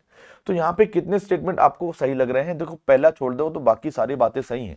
यानी कि टिड्डे में मादा विषम लैंगिकता होती है, गलत। पक्षियों में नर और मादा दोनों में गुणसूत्रों की कुल संख्या समान होती है, सही है। मधुमक्खियों में निश्चित अंडे रानी में जबकि अनिश्चित अंडे नर ड्रोम में विकसित होते, सही है। मधुमक्खी में आगुणित और द्विगुणिता प्रकार की लिंग निर्धारण की प्रणाली होती, सही है। तो बी, सी और डी वाला ऑप्शन होना चाहिए इसमें सही। तो देखेंगे बी, सी, डी ये हमारा मिल गया हमको, सेकंड आंसर हमारा यहाँ पे सुटेबल जाएगा। ठीक है बच्चों, चलिए अब एक बहुत ही प्यारा क्वेश्चन है यहाँ पे, आपको यहाँ पे इनकरेक्ट स्टेटमेंट के बारे में बताना है। अगर आप ध्यान से देखेंगे आपको पता चलेगा कि in 1902 de Vries, Correns and Tschermak independently rediscover Mendel's work. ये बात तो सही लग रही है कि इंडिपेंडेंटली डिस्कवर किया था, बट एक सेकेंड, आपने शायद ध्यान नहीं दिया होगा, 1902 लिखा हुआ है। ये जो रीडिस्कवरी हुई थी, पुनः खोज हुई थी मेंडल के कार्यों की, ये 1900 में हुई थी बच्चों, अगर आपको याद हो तो ये बात तो इस जगह से गलत हो जाएगी। फिर बोल रहे हैं कि 1902 में chromosome movement during meiosis have been worked out by Sutton and Boveri. ये बात बिल्कुल सही है कि 1902 में अर्धसूत्री विभाजन के दौरान गुणसूत्री गति पर सटन बावरी ने काम किया, बिल्कुल सही बात है। फिर बोले two alleles of a gene are located on different loci of homologous chromosome. बच्चों अगर मैं आपके सामने यहाँ पे क्रोमोसोम ड्रॉ करूं और मान लेते हैं ये होमोलोगस है, तो बोलने कि अगर एक जीन है यहाँ पे या एलील मान लेते हैं, अगर ये मान लीजिए कैपिटल टी है तो इसकी लोकाई भी तो स्मॉल सेम होनी चाहिए, स्मॉल टी या कैपिटल टी जो भी है वो सेम आएगा। अगर स्मॉल टी हम यहाँ बना देंगे तो लोकाई तो डिफरेंट हो गई, तो ये लोकाई डिफरेंट नहीं हो सकती होमोलोगस में। एलील की लोकाई भी क्या होती है, होमोलोगस में सेम होती है, आपको पढ़ाया गया बच्चों। तो two alleles of a gene are located on the different loci of homologous chromosome. Homologous chromosome में यानी समजात गुणसूत्रों में विभिन्न लोकस पर एक जीन के दो एलील होते हैं, जो कि बिल्कुल गलत बात है बच्चों, महा गलत बात है, ये गलत होगी। Next point, chromosome segregate at the time of gamete formation. बच्चों बहुत प्यारी बात है कि जो क्रोमोसोम है वो सेग्रीगेट कर जाते हैं गैमेट फॉर्मेशन के टाइम पे, बिल्कुल सही बात है। इस वजह से एक गैमेट में सिर्फ एक एलील ही पहुंचता है। Law of purity of gamete आपने पढ़ा होगा। Which occur in pair in an individual, जो कि किसी इंडिविजुअल में पेयर में होते हैं। हाँ, इंडिविजुअल तो बच्चों 2n होता है और उसमें तो क्रोमोसोम तो आपको पेयर में ही मिलेंगे और एलील भी क्या मिलेंगे, पेयर में ही मिलेंगे। ये बात तो बिल्कुल सही है। तो ये स्टेटमेंट सही है और ये स्टेटमेंट गलत है और ये स्टेटमेंट भी गलत है। तो बच्चों हमारे पास में बी और डी गलत है, बी और डी सही है, ए और सी गलत स्टेटमेंट है बच्चों। तो इसमें पूछा क्या है, गलत कथन पहचानने हैं, तो गलत हमारा हो जाएगा ए और सी। तो हमारा आंसर आ जाएगा A and C. Suitable answer हमारा फर्स्ट ऑप्शन आ जाएगा ए एंड सी, क्योंकि यहाँ पे गलत पूछा हुआ था। ठीक है बच्चों, चलिए एक बहुत ही प्यारा पेडिग्री का क्वेश्चन आपके सामने आ रहा है। यहाँ पे बोला कि pedigree shows the occurrence of albinism. बच्चों एल्बिनिज्म आप जानते हैं कि एक ऑटोसोमल रिसेसिव डिसीज होती है, क्लियर है बच्चों। एल्बिनिज्म की एक घटना को यहाँ पे दर्शाया गया है, जो कि एक अप्रभावी लक्षण इन्होंने बता भी दिया, रेसेसिव डिसीज होती है। व्यक्ति 4 समयुग्मजी है, इन्होंने हिंट दिया हुआ है। तो आप बताइए कि कौन कौन इन लक्षणों के कैरियर या वाहक हो सकते हैं। बच्चों ये पर्सन 4 को बोल रहे हैं कि ये होमोजाइगस है, तो होमोजाइगस अच्छा ये अनइफेक्टेड है और ये बीमारी जो है वो रेसेसिव है। रेसेसिव है तो कैपिटल ए से होगी कि स्मॉल एलील से, स्मॉल ए से कंट्रोल होगी। अगर ये नॉर्मल है और होमोजाइगस है तो फिर ये कैपिटल ए हो जाएगा, क्लियर। अच्छा ये बीमार है, तो बीमार है तो स्मॉल ए रेसेसिव एलील होमोजाइगस कंडीशन में होगा, यहाँ पे 2 स्मॉल ए होंगे। अगर यहाँ पे 2 स्मॉल है तो एक स्मॉल ए फादर मदर से आया होगा, एक स्मॉल ए फादर से आया होगा, बट फादर मदर में कोई सिम्टम दिख नहीं रहे, नॉर्मल है, तो ये हेट्रोजाइगस होंगे, एक कैपिटल आ जाएगा यहाँ पे, पक्की बात है। और अगर इसमें 2 स्मॉल है तो एक इसके इस सन में जाएगा, एक स्मॉल इसके इस डॉटर में जाएगा, बट ये भी अनअफेक्टेड है तो इसमें भी एक कैपिटल ए यहाँ जाएगा। इसका मतलब है कि यहाँ पे फर्स्ट सेकंड दोनों ही कैरियर हुए, फिफ्थ सिक्स्थ दोनों ही कैरियर हुए, थर्ड कैरियर हो भी सकता है और नहीं भी हो सकता है, बिकॉज कैपिटल ए आ जाएंगे तो कैरियर नहीं होगा, कैपिटल ए स्मॉल ए आ जाएंगे तो कैरियर हो जाएगा। दोनों पॉसिबिलिटी है यहाँ पे। तो ये कैपिटल ए स्मॉल ए भी हो सकता है और कैपिटल ए भी थर्ड वाला हो सकता है। आइए ऑप्शन के अकॉर्डिंग खेलेंगे यहाँ पे, जैसे ऑप्शन वैसे टिक करेंगे। तो कौन कौन कैरियर हो सकते हैं, first second fifth and sixth हो सकते हैं, first second fifth and sixth हो सकते हैं, बिल्कुल सही बात है। कह रहे ओनली 5 एंड 6 नहीं, ओनली 5 एंड 6 तो नहीं होंगे, फर्स्ट सेकंड में तो होंगे, तो ये गलत हो गया। ओनली 1 2 3 नहीं, 1 2 3 ओनली कैसे हो जाएंगे भाई, 3 का तो कंफर्म भी नहीं है अभी, तो ये भी गलत है। फिर बोले 1 4 5 6, बेटा 4 तो पहले बोल चुके कि होमोजाइगस है, तो कैरियर तो हो ही नहीं सकता, तो 4 वाला ऑप्शन तो आप पहले एलिमिनेट कर दो यहाँ पे। तो सबसे सुटेबल आंसर हमारे पास में यहाँ पे फर्स्ट आ जाएगा। बहुत ही प्यारा और इजी क्वेश्चन है बच्चों। आइए आगे चलते हैं। नेक्स्ट क्वेश्चन देखते हैं बेटा। Question number 141. The first amino acid in protein is called N-terminal amino acid and the last is called C-terminal amino acid, where the right end of polysaccharide is called as reducing end and the left end of polysaccharide is called as non-reducing end. NCERT का एक paragraph है बेटा, तो यहाँ पर N terminal, C terminal, reducing end non reducing. Easy question है, बहुत easy question है बेटा, इंपॉर्टेंट भी है। क्वेश्चन नंबर 142, निम्नलिखित में से कौन सा बंध प्रोटीन की प्राथमिक संरचना को स्थिर करने के लिए उपयोग किया जाता है? सिंपल एकदम बेटा, पेप्टाइड बॉन्ड। निम्नलिखित में से कौन सा कथन गलत है? प्रोटीन में केवल दक्षिणावर्ती राइट हैंडेड हेलिक्स ही होती है। सही बात है। प्रोटीन की द्वितीयक संरचनाएं डाइसल्फाइड बंधों के द्वारा स्थायी होती है। गलत बेटा, प्रोटीन की द्वितीयक संरचना में डाइसल्फाइड बॉन्ड होते ही नहीं है बेटा। द्वितीयक संरचना में मिलते हैं ओनली पेप्टाइड बॉन्ड और हाइड्रोजन बॉन्ड। तो ये स्टेटमेंट गलत हो जाएगा, यही हमसे पूछा, आंसर आ जाएगा आपका सेकंड। बाकी को पढ़ लेते एक बार। द्वितीयक संरचना के कारण प्रोटीन श्रृंखला अपने ही ऊपर ऊन के खोखले गोले के समान मुड़ी हुई होती है। बिल्कुल सही है।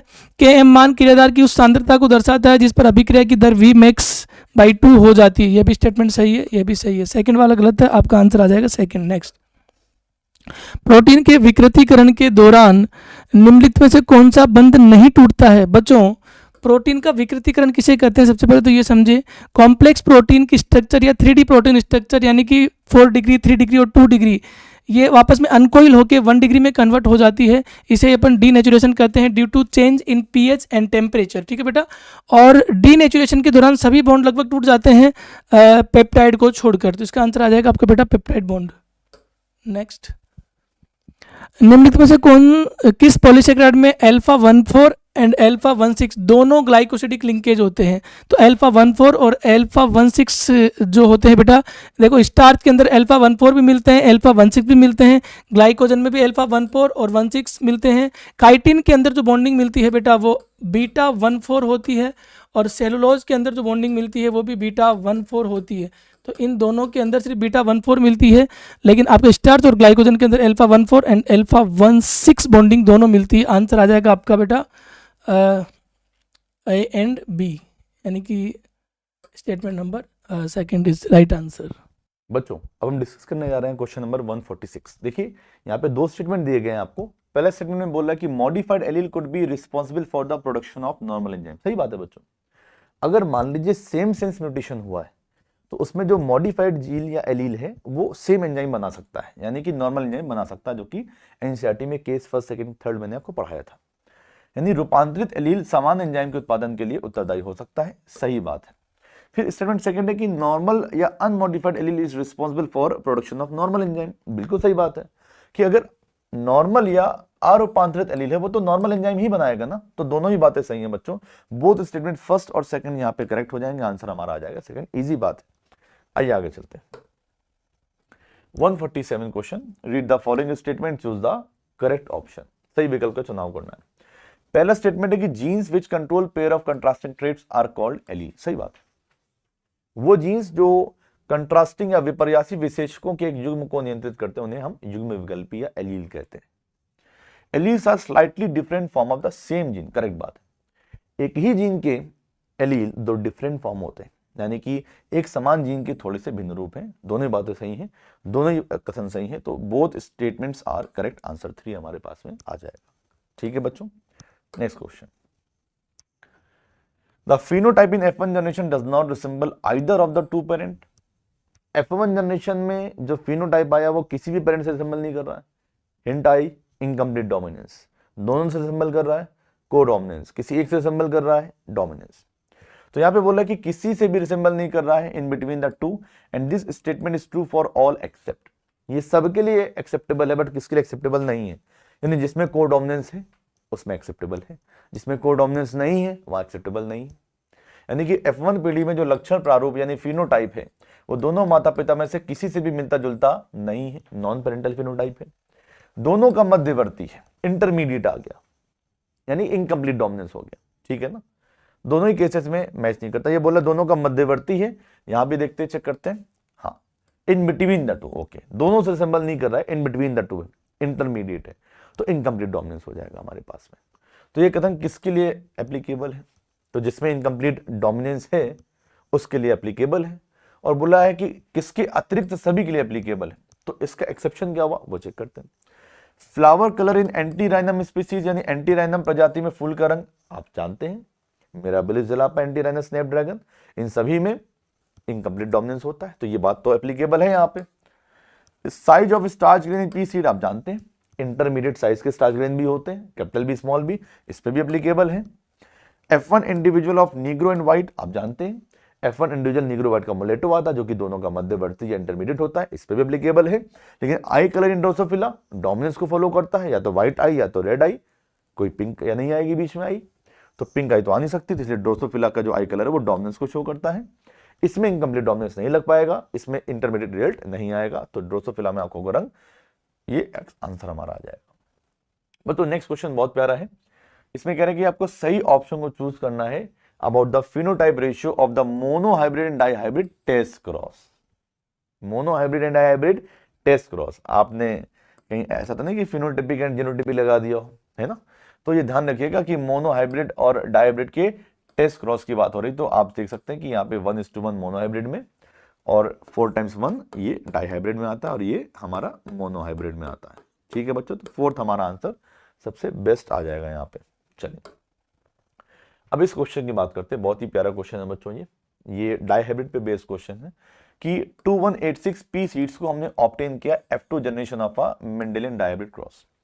मेंडेलियन डाईहाइब्रिड क्रॉस है, उसमें F2 जनरेशन में इतने मटर के बीज हमें प्राप्त हुए, तो कह रहे हैं कितने बीज उसमें शुद्ध क्रम के होंगे। बच्चों अगर आपको मालूम हो, आपको याद हो, तो यहाँ पे जीनोटाइप की बात हो रही है बच्चों यहाँ पे, ठीक है ना? जीनोटाइप यानी प्योर लाइन यानी कि होमोजाइगस की बात हो रही है। आप जानते हैं बेटा F2 जनरेशन में मेंडलिज्म में जो जीनोटिपिक रेशियो होता है, this is 1:2:1, then 2:4:2, then 1:1। Okay, और आप ये भी जानते हैं कि ये जो 1 आ रहा है ये 4 टाइम्स आया है, और ये मैंने आपको लिखवाया, अभी ये सभी ने पढ़ाया आपको कि जब किसी भी जीनोटाइप में दोनों एलिलिक पेयर होमोजाइगस होते हैं तो उस पर्टिकुलर जीनोटाइप का केवल एक प्लांट ही बनता है। तो ऐसे कितने प्लांट बने यहाँ पे?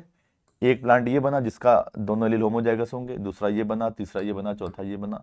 टोटल 16 में 4 प्लांट ऐसे थे जो होमोजाइगस बने थे। आप पुरेंट स्क्वायर देख सकते हैं डाईहाइब्रिड का, तो ये 4 प्लांट ऐसे बने थे, तो आंसर आ जाएगा 1/4, यानी जितने भी टोटल प्लांट है उसका 1/4, यानी कि 2816/4 करेंगे तो अराउंड 706 के आसपास आ जाएगा। ठीक है, तो इसमें बेस्ट आंसर 704 हमारा आ जाएगा, 704 जो कि नियर बाय उसी के है, तो 704 आ जाएगा। इस तरह से आप देख सकते हैं, कुछ नहीं किया है, मेंडेलियन डाईहाइब्रिड क्रॉस के जीनोटाइप रेशियो को लिखा, और मैंने आपको पढ़ा रखा था, सभी ने पढ़ाया है कि अगर यहाँ पे ये जो 1 इंडिकेट कर रहा है ये उन प्लांट्स का नंबर है जो दोनों एलिलिक पेयर के लिए होमोजाइगस थे, प्योर लाइन थे। ये देखिए इस तरह के प्लांट होंगे, या तो फिर इस तरह का प्लांट हो सकता है, या तो फिर इस तरह का भी प्लांट हो सकता है, या तो फिर इस तरह का भी प्लांट हो सकता है। ये प्योर लाइन प्लांट, इस तरह के जीनोटाइप के पर्टिकुलरली एक प्लांट मिलेगा, इस पर्टिकुलर जीनोटाइप का भी एक प्लांट ही मिलेगा। ओके, चलिए देखते हैं बेटा क्वेश्चन नंबर 151। ओके, निम्नलिखित में से कौन सा कथन गलत है?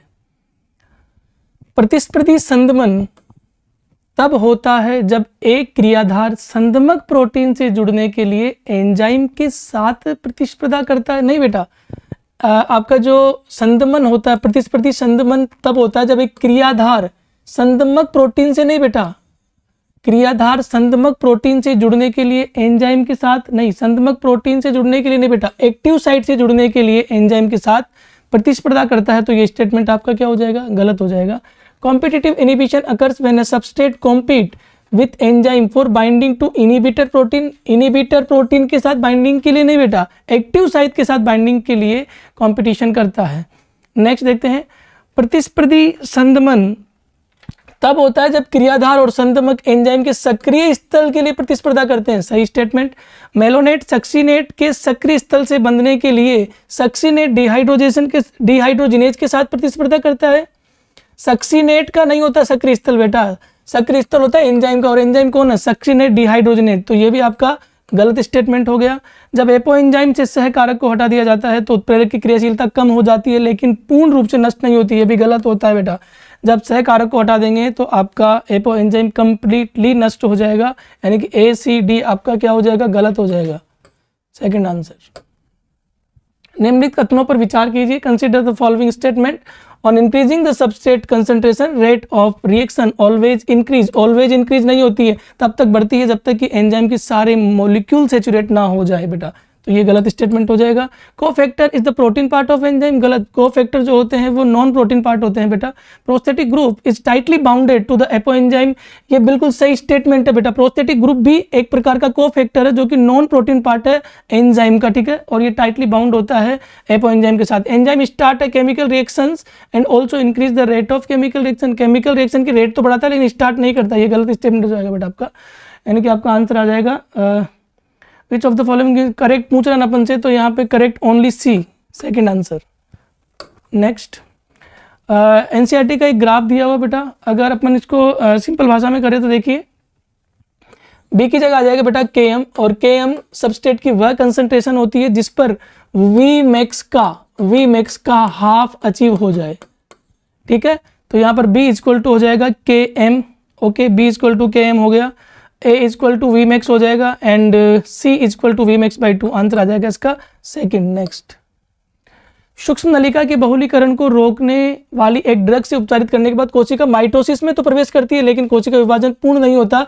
कोशिका इस अवस्था में, कौन सी अवस्था में रुक जाएगी बेटा, सुनिए, आपकी माइक्रोट्यूब्यूल अगर नहीं बनेगी तो स्पिंडल फाइबर भी नहीं बन पाएंगे, स्पिंडल फाइबर नहीं बनेंगे तो सेल मेटाफेज में एंटर तो कर लेगी लेकिन मेटाफेज को कंप्लीट नहीं कर पाएगी बच्चों, और आपकी जो सेल है वो डिवीजन की मेटाफेजिक स्टेज के अंदर ही रुक जाएगी। इसका आंसर आ जाएगा आपका सेकेंड बेटा। नेक्स्ट 155 तीन स्टेटमेंट दिए हुए हैं, चेक करते हैं एक बार। सूक्ष्मकायी झिल्ली द्वारा आवृत सूक्ष्म पुटिकाएं हैं जिनमें विभिन्न एंजाइम पाए जाते हैं, सही बात है यहाँ तक तो, लेकिन क्या ये प्रोकैरियोटिक सेल में मिलती है? नहीं बेटा, सूक्ष्मकायी माइक्रोबॉडी जो होती है वो यूकैरियोटिक सेल्स में मिलती है। द्वितीयक संकीर्णन एक अभिरंजित क्षेत्र है, यही गलत हो जाएगा बेटा। द्वितीयक अभिरंजक जो होता है वो स्टेनिंग नहीं बेटा, नॉन स्टेनिंग रीजन होता है। एंजाइम, ये भी गलत हो गया आपका। एंजाइम सामान्यतः अभिक्रिया की सक्रियण ऊर्जा को बढ़ाकर अभिक्रिया की दर को बढ़ाता है, गलत। एंजाइम सक्रियण ऊर्जा को घटाकर अभिक्रिया की रेट को बढ़ाता है बच्चों। सारे ही स्टेटमेंट गलत है, आपका आंसर आ जाएगा 4। स्टूडेंट्स, आइए क्वेश्चन नंबर 156 डिस्कस करते हैं। यहाँ पूछा गया कि मॉर्गन ने अपने एक्सपेरिमेंट में ड्रोसोफिला का यूज किया, बिल्कुल सही बात है, और ये ऐसा पाया कि वहां पे जो पेरेंटल टाइप कॉम्बिनेशन थे जैसे कि body colour for eye colour and wing size, 3 character है बच्चों, body colour, eye colour, wing size, according to NCERT was much more than the recombinant type से ज्यादा थे। डन, लिंक थे, सेम क्रोमोसोम पे थे, तो पेरेंटल टाइप ज्यादा ही बनेंगे then non parental. This give conclusion, यानी कि ड्रोसोफिला पर मॉर्गन के प्रयोग में पाया गया कि शरीर के रंग, आंखों के रंग और पंख के आकार, यानी पंख के आकार, शरीर के रंग और आंखों के रंग, 3 कैरेक्टर हो गए बच्चों के लिए पैतृक प्रकार के संयोजन पुनर्योगजों से ज्यादा थे। यह क्यों हुआ? लिंकेज की वजह से हुआ था, आप तो जानते ही हैं, क्योंकि सारे के सारे जीन्स एक्स क्रोमोसोम पे थे। The responsible alleles are autosomal, नहीं, सारे के सारे जो जीन एलील थे वो एक्स क्रोमोसोम पे थे, सेक्स लिंक थे, आपको मालूम होगा एक्स और वाई मां बने थे, तो ये तो गलत हो गया। The responsible alleles are linked, that is they are present on the same chromosome, ये बेटर ऑप्शन है कि जितने भी उत्तरदायी युग्म विकल्पी थे वो संलग्न थे और वो एक ही गुणसूत्र पर उपस्थित थे, सही बात है। आइए बाकी ऑप्शन भी चेक करते हैं कि वो गलत हैं तो क्यों है। Only one gene control all the given characters, क्या केवल एक ही जीन सारे कैरेक्टर्स को कंट्रोल करेगा? नहीं बच्चों, बॉडी कलर, आई कलर और विंग साइज के लिए अलग अलग जीन थे, तो ये तो गलत हो गया। 2 of the responsible genes are present on the X chromosome while the third one is present on the Y। अरे कोई भी Y पे नहीं था भाई, सारे के सारे जीन्स कहां पर थे बच्चों? X क्रोमोसोम पे, तो ये भी क्या हो जाएगा? गलत हो जाएगा। तो हमारे पास में सुटेबल आंसर आ जाएगा इसका सेकंड। ओके, चलिए नेक्स्ट क्वेश्चन देखते हैं। बहुत ही अच्छा पेडिग्री क्वेश्चन एक है, आइए इसको समझते हैं। देखिए क्वेश्चन को समझना बहुत जरूरी है, क्वेश्चन में क्या कह रहा है उसको समझिए। Consider the following pedigree for a particular trait, किसी पर्टिकुलर ट्रेट के लिए यहाँ पे पेडिग्री दी गई है, which the shaded symbols indicate the affected one. सही बात है भाई कि शेडेड सिंबल जो है वो अफेक्टेड को दिखा रहे हैं।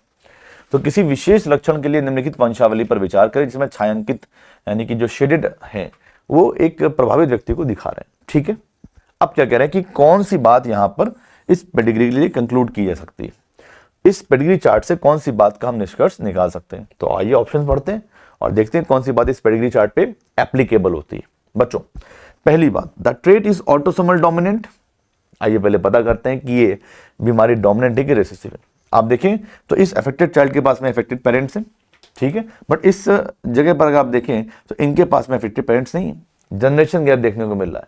यानी कॉन्टिन्यूसली हर जनरेशन में डिसीज नहीं आ रही है, इसका मतलब डिसीज डोमिनेंट तो हो ही नहीं सकती, डोमिनेंट तो नहीं हो सकती। जनरेशन गैप होने का मतलब है कि रेसेसिव डिसीज है, यानी लक्षण अलिंग गुणसूत्र प्रभावी तो बिल्कुल नहीं है, अप्रभावी है, तो हमने यहाँ पे रेसेसिव डिसीज लिख ली। डन है बच्चों। फिर ये बोले the affected ones are showing sex link trait. आइए चेक करते हैं।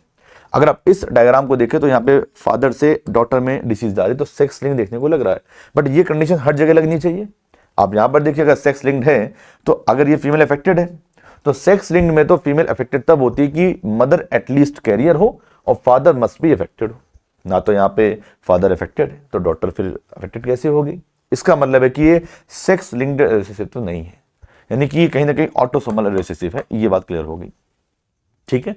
सेक्स लिंक्ड रिसेसिव होने के लिए फादर का एटलीस्ट अफेक्टेड होना और मदर का एटलीस्ट कैरियर होना जरूरी होता है। डन है। यहाँ पे ऐसा कुछ भी नहीं, फादर तो अफेक्टेड है ही नहीं, फिर भी डॉटर कैरियर अफेक्टेड होगी, यानी सेक्स लिंक तो नहीं है, गलत हो गया।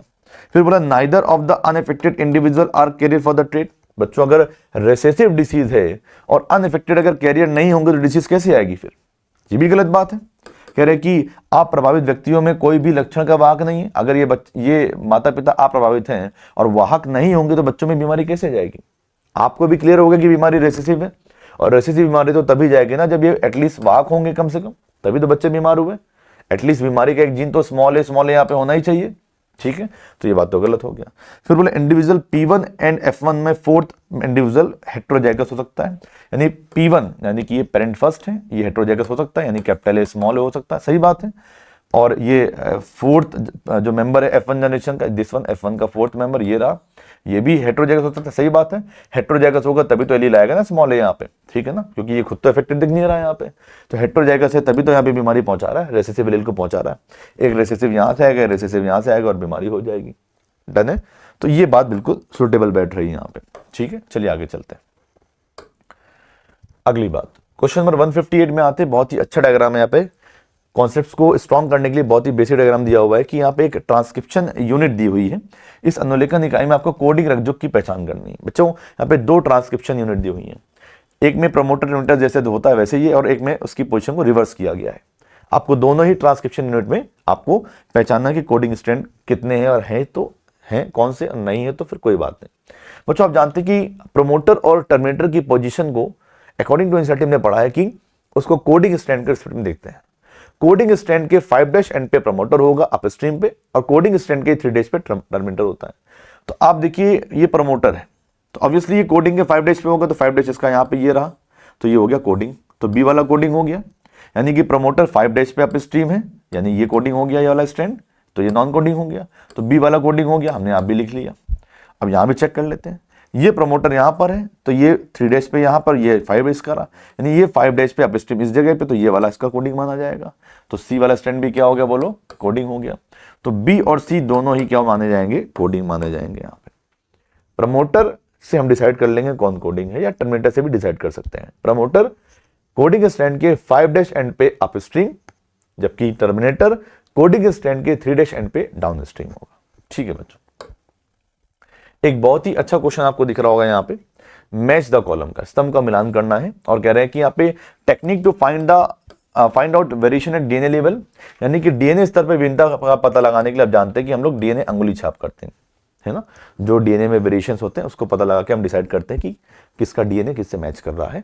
जबकि sequencing at every base in human, आप जानते हैं, अगर आप ह्यूमन जीनोम प्रोग्राम आपने पढ़ा होगा तो हर बेस की सीक्वेंसिंग को बोलते थे सीक्वेंस एनोटेशन, है ना। ये यहाँ पे हो गया हमारा जीपी हो जाएगा। फिर segment of DNA which code for RNA पढ़ाया गया आपको। डीएनए का सेगमेंट जो कि आरएनए बनाएगा क्या कहलाएगा बच्चों, जीन कहलाएगा, उसे क्या बोलेंगे, जीन कहेंगे। And the required for efficient translation, translation या रूपांतरण या अनुवादन की को प्रभावी बनाने के लिए अनट्रांसलेटेड रीजन या यूटीआर, अस्थानांतरित क्षेत्र इंपॉर्टेंट होते हैं। आइए मैच कर लेते हैं। ए का थर्ड आ जाएगा, बी का सेकंड आ जाएगा, ए का थर्ड बी का सेकंड, इन दोनों में दिया हुआ ये कैंसिल हो जाएंगे। एंड सी का फोर्थ आ जाएगा, सी का फोर्थ यहाँ पे, तो हमारे पास में एक सेकंड आंसर मैच करने के बाद में आ जाएगा। चलिए बहुत ही अच्छा क्वेश्चन है बच्चों 160 कि लैग ऑपरॉन में जो जीन वाई है ये परमिएस के लिए कोड करता है। बिल्कुल सही बात है बच्चों, ZYA अपॉन BPT, ये इसकी ट्रिक मैंने आपको बताई थी कि lac Z gene for beta galactosidase, lac Y gene for permease and lac A gene for transacetylase enzyme. Okay, these are genes and these are enzymes. So यहाँ पर lac Y क्या परमीएज के लिए कोड करता है? Yes, lac Y gene code for परमीएज। बिल्कुल सही बात है, सेशन तो बिल्कुल सही है। आइए रीजन की बात करते हैं। अगर रीजन भी सही होगा तो फिर चेक करेंगे एक्सप्लेन कर रहा है कि नहीं कर रहा है। रीजन कह रहा है कि परमीएज इंक्रीज करता है परमेबिलिटी।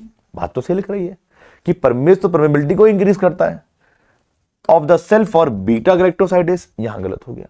बीटा गैलेक्टोसाइडेज तो खुद एक एंजाइम है और ये उसके लिए परमेबिलिटी क्यों बढ़ाएगा? ये तो लैक्टोज या बीटा गैलेक्टोसाइड की परमेबिलिटी को बढ़ाता है। लैक्टोज का दूसरा नाम होता है बीटा गैलेक्टोसाइड। ये लैक्टोज या बीटा गैलेक्टोसाइड की परमेबिलिटी को बढ़ाता है सेल के लिए, जबकि ये कह रहा है कि परमीएज एंजाइम बीटा गैलेक्टोसाइडेज एंजाइम के लिए कोशिका की पारगम्यता को बढ़ाता है, जो कि गलत बात है। तो असर्शन तो सही है बट रीजन गलत है, इसलिए आंसर हमारा थर्ड आ जाएगा। ठीक है बच्चों, चलिए देखते बेटा क्वेश्चन नंबर 161। क्वेश्चन हमसे पूछ रहा है a mutation in a cell prevent proper nucleolus formation which process will be most directly affected। Hindi में पढ़ लेते एक बार। किसी कोशिका में उत्परिवर्तन के कारण केंद्रिका का सही निर्माण नहीं हो पाता, तो इनमें से कौन सी प्रक्रिया सबसे अधिक प्रत्यक्ष रूप से प्रभावित होगी? बच्चों आप सब जानते हैं कि आपका जो न्यूक्लियोलस होता है वो आरएनए को सिंथेसाइज करता है और आरएनए जो होता है वो प्रोटीन के साथ मिलकर राइबोसोम की सब यूनिट बनाता है। तो अगर कोई ऐसा म्यूटेशन जो न्यूक्लियोलस के फॉर्मेशन को अफेक्ट करे, वो एक्चुअली में डायरेक्टली राइबोसोम की जो उप इकाइयाँ होती है उनका संयोजन नहीं हो पाएगा या राइबोसोम की सब यूनिट्स नहीं बन पाएगी बच्चों, due to mutation in nucleolus. Next कुछ स्टेटमेंट दिए हुए हैं, उनको पढ़कर आपको बताना है। In mitosis the metaphase is characterised by all the chromosomes coming to lie at the equator with kinetochore of bond chromatid at attach to the same pole. Same pole नहीं बेटा, डिफरेंट पोल आ जाएगा, ये गलत हो गया। Statement second, during enzyme action the substrate has to go through a much higher energy state और transition state only when the reaction is exothermic but not during endothermic reaction. एक बार हिंदी में पढ़ लेते हैं। एंजाइमी अभिक्रिया के दौरान क्रियाधार उच्च ऊर्जा या संक्रमण अवस्था से तभी गुजरता है जब केवल अभिक्रिया उष्माक्षेपी हो। नहीं बेटा, डजंट मैटर, उष्माक्षेपी हो चाहे उष्मा शोषी हो, ट्रांजिशन स्टेट तो दोनों ही कंडीशन में आती है। तो ये स्टेटमेंट भी आपका क्या हो जाएगा? रॉन्ग हो जाएगा।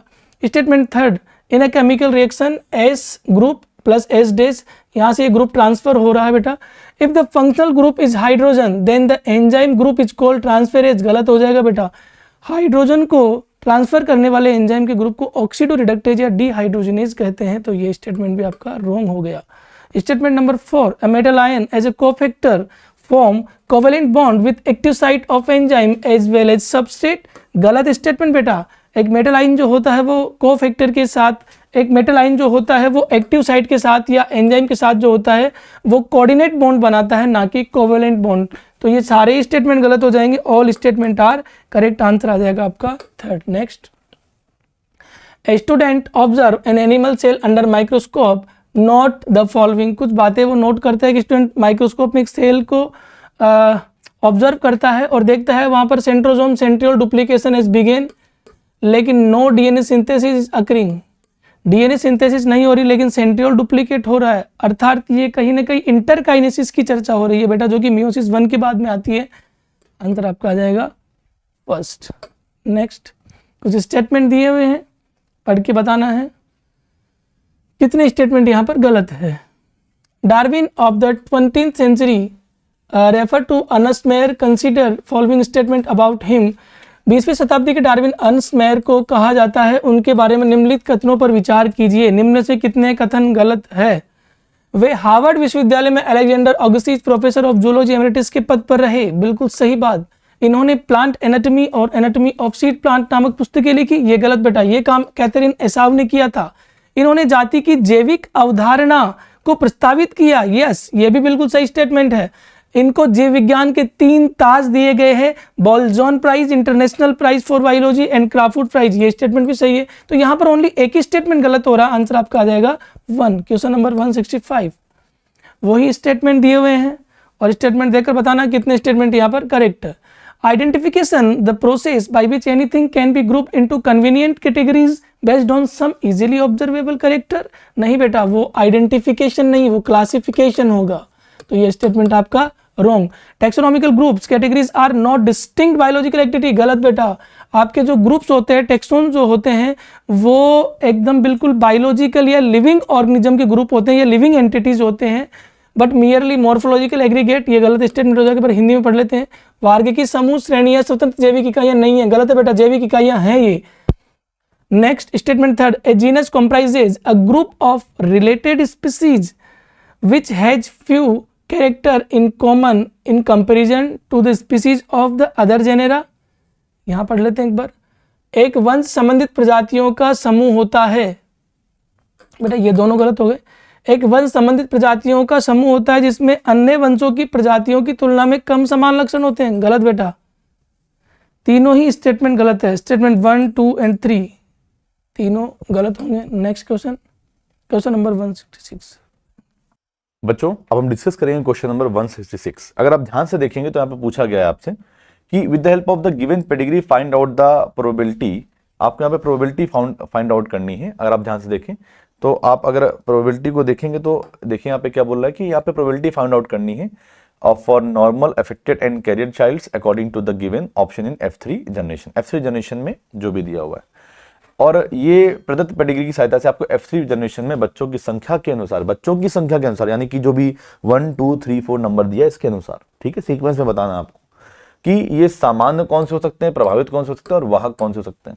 अच्छा, वाहक पूछ ही लिया है तो ये तो कंफर्म है कि डिसीज रिसेसिव हो जाएगी, ठीक है. और जहाँ पे देखिए जनरेशन गैप दिख भी रहा है हम लोगों को कि यहाँ पे जो ये अफेक्टेड इंडिविजुअल है बट इसके पेरेंट्स में डिसीज नहीं है, यानी ये डिसीज तो क्या होगी हमारी रिसेसिव.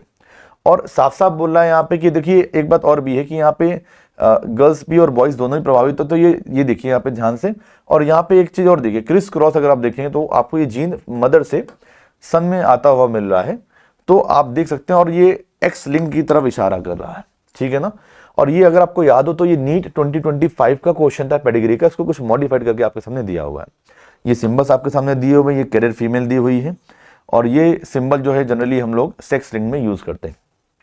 तो basically sex link recessive disease है, और ये 1, 2, 3, 4 के बारे में बताना है. तो आप देखिए बच्चों यहाँ पे आपको पता चल जाएगा कि ये जो कैरियर फीमेल है तो ये हो जाएगी XCX, और ये अफेक्टेड मेल हो जाएगा XCY.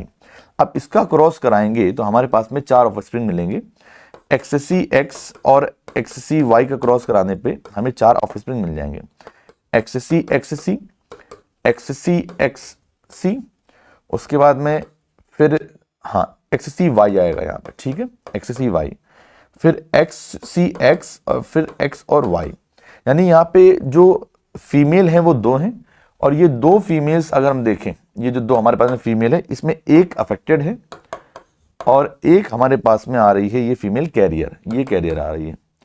एक मेल अफेक्टेड आ रहा है, ये मेल हमारा अफेक्टेड आ रहा है, और एक मेल आ रहा है नॉर्मल, एक मेल हमारा आ रहा है नॉर्मल. ये ध्यान रखिएगा, एक कैरियर है, एक अफेक्टेड है, एक अफेक्टेड मेल, एक नॉर्मल मेल है, ठीक है. देखिए ध्यान से, तो आपको ये ऑप्शन दिए गए हैं, आपको बताना है. तो आपने देखा था वहां पे बच्चों जो एक फीमेल थी, ठीक है, वो हमारी अफेक्टेड आ रही थी, पीछे आपने स्लाइड में देखा. एक मेल जो थी वो कैरियर आ रही थी. एक जो मेल है वो अफेक्टेड आ रहा था, और एक जो मेल है वो नॉर्मल आ रहा था. तो 1, 2, 3, 4 अगर आप डायग्राम में चेक करेंगे तो डायग्राम में आप देखेंगे तो 1 इसको दिया हुआ है, 2 इसको दिया हुआ है, 3 इसको दिया, 4, यानी कि 2 फीमेल्स हैं बीच में, अगल बगल मेल्स दिए हुए. तो सीक्वेंस में देखेंगे तो क्या पहला वाला बच्चा मेल था? हाँ मेल था, ठीक है, मेल है और अफेक्टेड मेल करेक्ट है, चल जाएगा, मेल अफेक्टेड हो सकता है. फिर ये है, फिर बोला दूसरी कैरियर फीमेल थी, हाँ फीमेल कैरियर भी थी, चलो इसको सेकंड मान लो, कोई दिक्कत नहीं है, एक फीमेल कैरियर होनी चाहिए. फिर तीसरा कैरियर मेल, बच्चों डिसीज रिसेसिव है, मेल तो कैरियर हो ही नहीं सकता, तो ये ऑप्शन तो गलत हो गया यहाँ से. फिर ये बोल रहा है कि यहाँ पे कैरियर मेल है, मेल कैरियर फिर से आ गया, गलत हो गया, फिर से गलत हो गया. फिर बोला अफेक्टेड मेल है, हाँ एक मेल अफेक्टेड हो गया, एक कैरियर फीमेल हो गई, सही बात है, एक अफेक्टेड फीमेल होगी, सही बात है, और एक नॉर्मल मेल है. यहाँ पे चारों कंडीशन सुटेबल हो रही, यानी कि अकॉर्डिंग टू अगर नंबर आप देखें तो जो पहला बच्चा जो मेल बना हुआ है वो अफेक्टेड है. आप डायग्राम वो देखें अपने पेपर पे, पहला अफेक्टेड बच्चा मेल है, दूसरे नंबर पे एक फीमेल बनी होगी वो कैरियर होगी, ठीक है ना, पॉसिबल है. तीसरी फीमेल अफेक्टेड हो सकती है, या आप इसको इंटरचेंज भी कर सकते हैं, कोई दिक्कत नहीं है.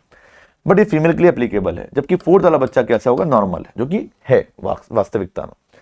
फोर्थ गलत यहाँ पे है, क्योंकि देखिए यहाँ पे एक कैरियर फीमेल है जो कि पॉसिबल है, अफेक्टेड मेल है, ठीक है, यहाँ पे दोनों मेल को क्या कर दिया अफेक्टेड, जबकि दोनों मेल अफेक्टेड नहीं है, एक मेल ही अफेक्टेड होगा। तो इसके बेसिस पे आप इसमें थर्ड ऑप्शन की तरफ जा सकते हैं। तो पहला नर प्रभावित हो सकता है, दूसरी मादा वाहक हो सकती है, तीसरी मादा जो है वो प्रभावित हो सकती है, और चौथे नंबर पर जो नर वो सामान्य ही होगा। जो हमने रिजल्ट निकाला उसके अकॉर्डिंग हमने इसको डिस्कस किया। चलिए अब अगले क्वेश्चन में आते हैं। बहुत ही अच्छा क्वेश्चन है कि यहाँ पे आपको गलत स्टेटमेंट बताना है। कौन सी बात गलत है? तो बोले I gene and structural genes are regulated by common promoter. बच्चों लैक ऑपरॉन की अगर हम बात करें तो उसमें आई जीन का प्रमोटर अलग होता है, और यहाँ पे स्ट्रक्चरल जीन Z, Y और A के लिए जो ऑपरेटर है उसके पहले यहाँ प्रमोटर आता है। तो इसका प्रमोटर अलग है, इसका प्रमोटर अलग है। तो ये बात तो यहीं से ही गलत हो गई। ये बोले कि आई जीन संरचनात्मक जीन एक ही उन्नायक द्वारा नियमित होते हैं, गलत है। तो यही हमारा आंसर आ जाएगा। बाकी सारी बातें सही हैं, आप पढ़ सकते हैं इसको आराम से, ठीक है। चलिए अगला क्वेश्चन, कौन सा एंजाइम है which are able to form as well as cut phosphodiester bond respectively. यानी कि निम्नलिखित में से कौन सा एंजाइम क्रमशः फॉस्फोडाइस्टर बंध बनाने के साथ साथ काटेगा। तो पहले जो बनाएगा वो यानी कि लाइगेस, और जो काटेगा वो न्यूक्लियस। सबसे बेस्ट ऑप्शन है हमारे पास। बाकी कोई भी ऐसा एंजाइम यहाँ पे नहीं है, क्योंकि रिस्ट्रिक्शन जो काटने का काम करते हैं, बट हमें पहले बनाने वाला लेना है, तो ये गलत हो जाएगा हमारे पास में।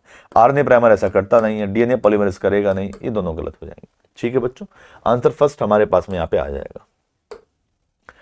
अगला क्वेश्चन बहुत ही प्यारा है, कथन 2 दिए हुए हैं यहाँ पे।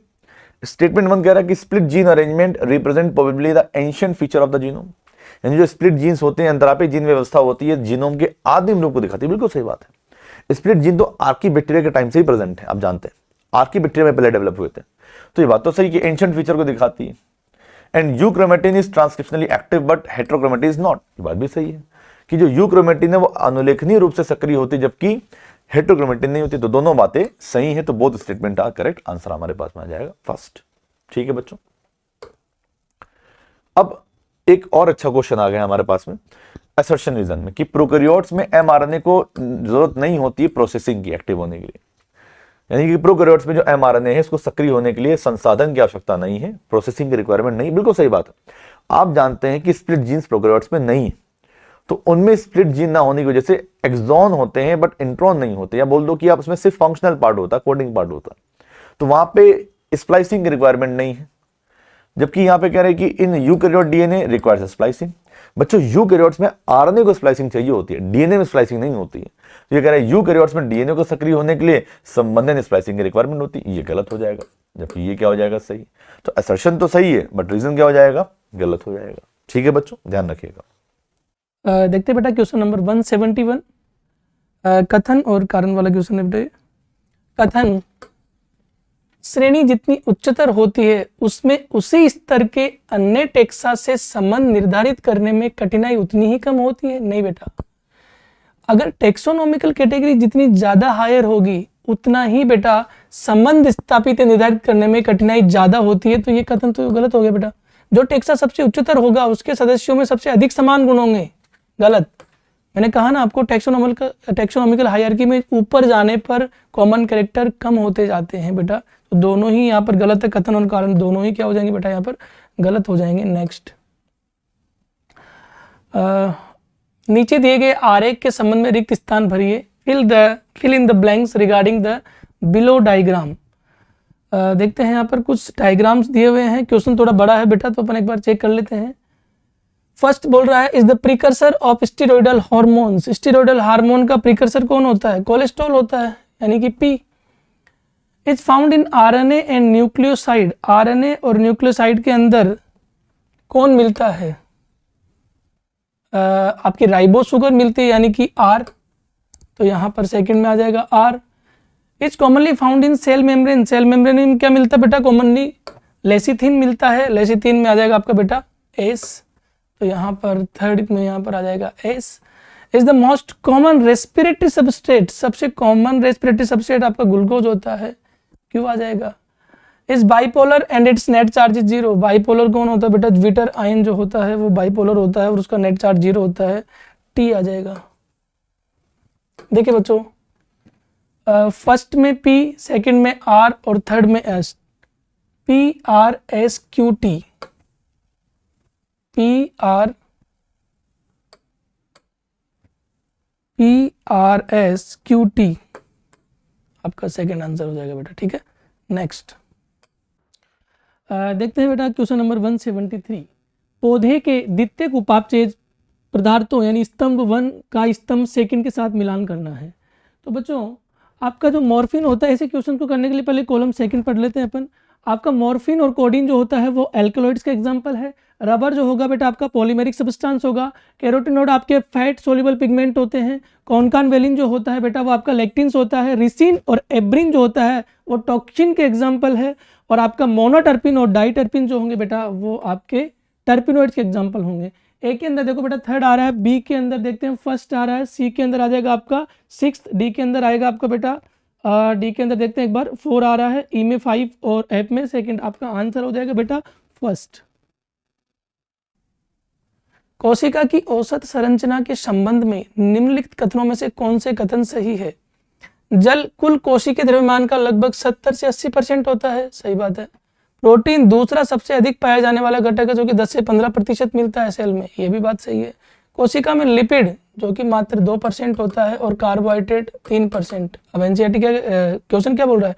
कोशिका में लिपिड कार्बोहाइड्रेट की तुलना में अधिक मिलता है। बेटा आप खुद देखिए, कार्बोहाइड्रेट की तुलना में लिपिड जो होता है वो कम मिलेगा, ये स्टेटमेंट गलत हो जाएगा। न्यूक्लिक अम्ल कोशिका द्रव्यमान का लगभग 5 to 7% होता है, ये स्टेटमेंट सही होगा। आयन कुल कोशिकीय द्रव्यमान का लगभग 10% योगदान देता है, गलत। आयन जो होता है कुल सेलुलर वेट का मात्र 1% योगदान देता है, ये स्टेटमेंट आपका गलत हो जाएगा।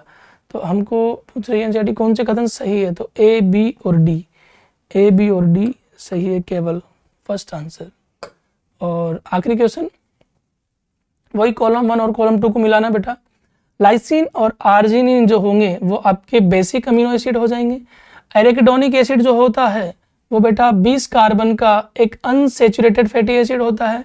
फिनाइल एलानिन और मेथियोनिन जो होंगे आपके वो हो जाएंगे बेटा आपके essential amino acid. Glutamic acid and aspartic acid जो होंगे बेटा वो आपके एसिडिक अमीनो एसिड हो जाएंगे। और ट्रिप्टोफेन और टायरोसिन आपका एरोमेटिक अमीनो एसिड हो जाएगा। ए में आ रहा है बेटा आपका थर्ड, देखते हैं ए में थर्ड कहाँ है, फर्स्ट और थर्ड में। ए में थर्ड हो जाएगा, बी में हो जाएगा 5 एंड सी में फर्स्ट, डी में हो जाएगा बेटा आपका 4th और ई में हो जाएगा आपका 2nd, यानी कि आपका आंसर यहाँ पे होगा फर्स्ट बेटा। बच्चों अब हम क्वेश्चन नंबर 176 डिस्कस करने जा रहे हैं जो कि डीएनए फिंगरप्रिंटिंग का एक बहुत ही इंपॉर्टेंट क्वेश्चन है। आप ध्यान से पढ़िए इस क्वेश्चन को। बोला है which of the following statement can be considered as wrong interference or inference with the representation of DNA fingerprinting in the diagram. यानी डायग्राम आपको डीएनए फिंगरप्रिंटिंग का दिया हुआ एक, और बोले कि इस चित्र के संदर्भ में कौन सा कथन गलत निष्कर्ष माना जाएगा, गलत बात कौन सी हो सकती है। तो यहाँ पे आप देखेंगे तो लिखा है कि binding pattern of DNA of individual A and B are different.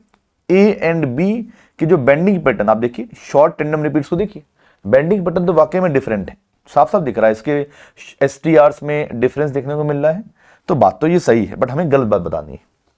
Chromosome 7 of individual B has large size of short tandem repeats STR than individual A. यानी व्यक्ति ए की तुलना में जो व्यक्ति बी के गुणसूत्र 7 में, गुणसूत्र 7 ये रहा क्रोमोसोम नंबर 7, इसमें 7 में जो एसटीआर्स का जो आकार है, छोटे अनुबद्ध पुनरावर्तक की संख्या है वो ज्यादा है।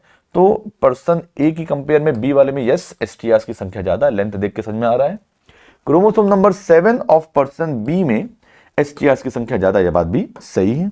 फिर बोला DNA fingerprinting is possible only in chromosome number 2, 7 and 16 in all humans. इसमें तो 2, 7 और 2, 7, 16 दिया हुआ है, बट क्या सारे ह्यूमन में सिर्फ इसी क्रोमोसोम में पॉसिबल है? नहीं जी, बहुत सारे क्रोमोसोम ले सकते हैं। तो ये बात तो गलत होगी कि सभी मनुष्यों में डीएनए फिंगरप्रिंटिंग का क्या केवल गुणसूत्र 2, 7 और 16 संभव है? नहीं, गलत बात है, इसलिए यही हमारा आंसर हो जाएगा। चलिए 4th ऑप्शन में देख ही लेते हैं। लिखा था 2 एलील्स पेरेंटल एंड मैटरनल या paternal and maternal of a gene of homologous chromosomes also contain different copies number of STR. यानी कि समजात गुणसूत्र की बात करें, जैसे कि आपको ये समजात गुणसूत्र दिख रहे हैं, ये भी समजात गुणसूत्र हैं, इनमें स्थित जीन के 2 एलील, ठीक है ना, डीएनए का सेगमेंट मान लेते हैं एलील, यही मान लीजिए डीएनए का सेगमेंट है एलील। पैतृक तथा मात्रक में भी छोटे एसटीआर्स की कॉपी नंबर अलग अलग होती, सही बात है। आप देखिए, मान लीजिए कि ये एक सेगमेंट है 16 में, ये दोनों होमोलोगस क्रोमोसोम्स है, ये एक सेगमेंट है डीएनए का, एक ये भी सेगमेंट है। ये दोनों होमोलोगस क्रोमोसोम है, इसमें भी एक एलील है जिसमें ये एसटीएस की संख्या अलग है और यहाँ पे एसटीएस की संख्या अलग है, आपको पढ़ाएगा क्लास में। होमोलोगस क्रोमोसोम्स में भी अगर आप देखें तो जो एलील्स होते हैं उनमें एसटीएस की संख्या अलग अलग होती है, क्योंकि एक मैटरनल होता है, एक पैटर्नल होता है। जो वेरिएबिलिटी या वेरिएशन आता है, जो पॉलीमॉर्फिज्म होती है, बहुरूपता, वो पेरेंट से इनहेरिट होती है।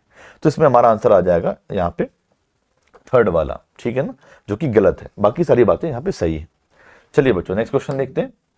कह रहा है कि बच्चों why DNA is better genetic material than RNA, RNA से बेटर क्यों है डीएनए। आपको ये स्टेटमेंट पढ़ना है और आपको बात बताना है।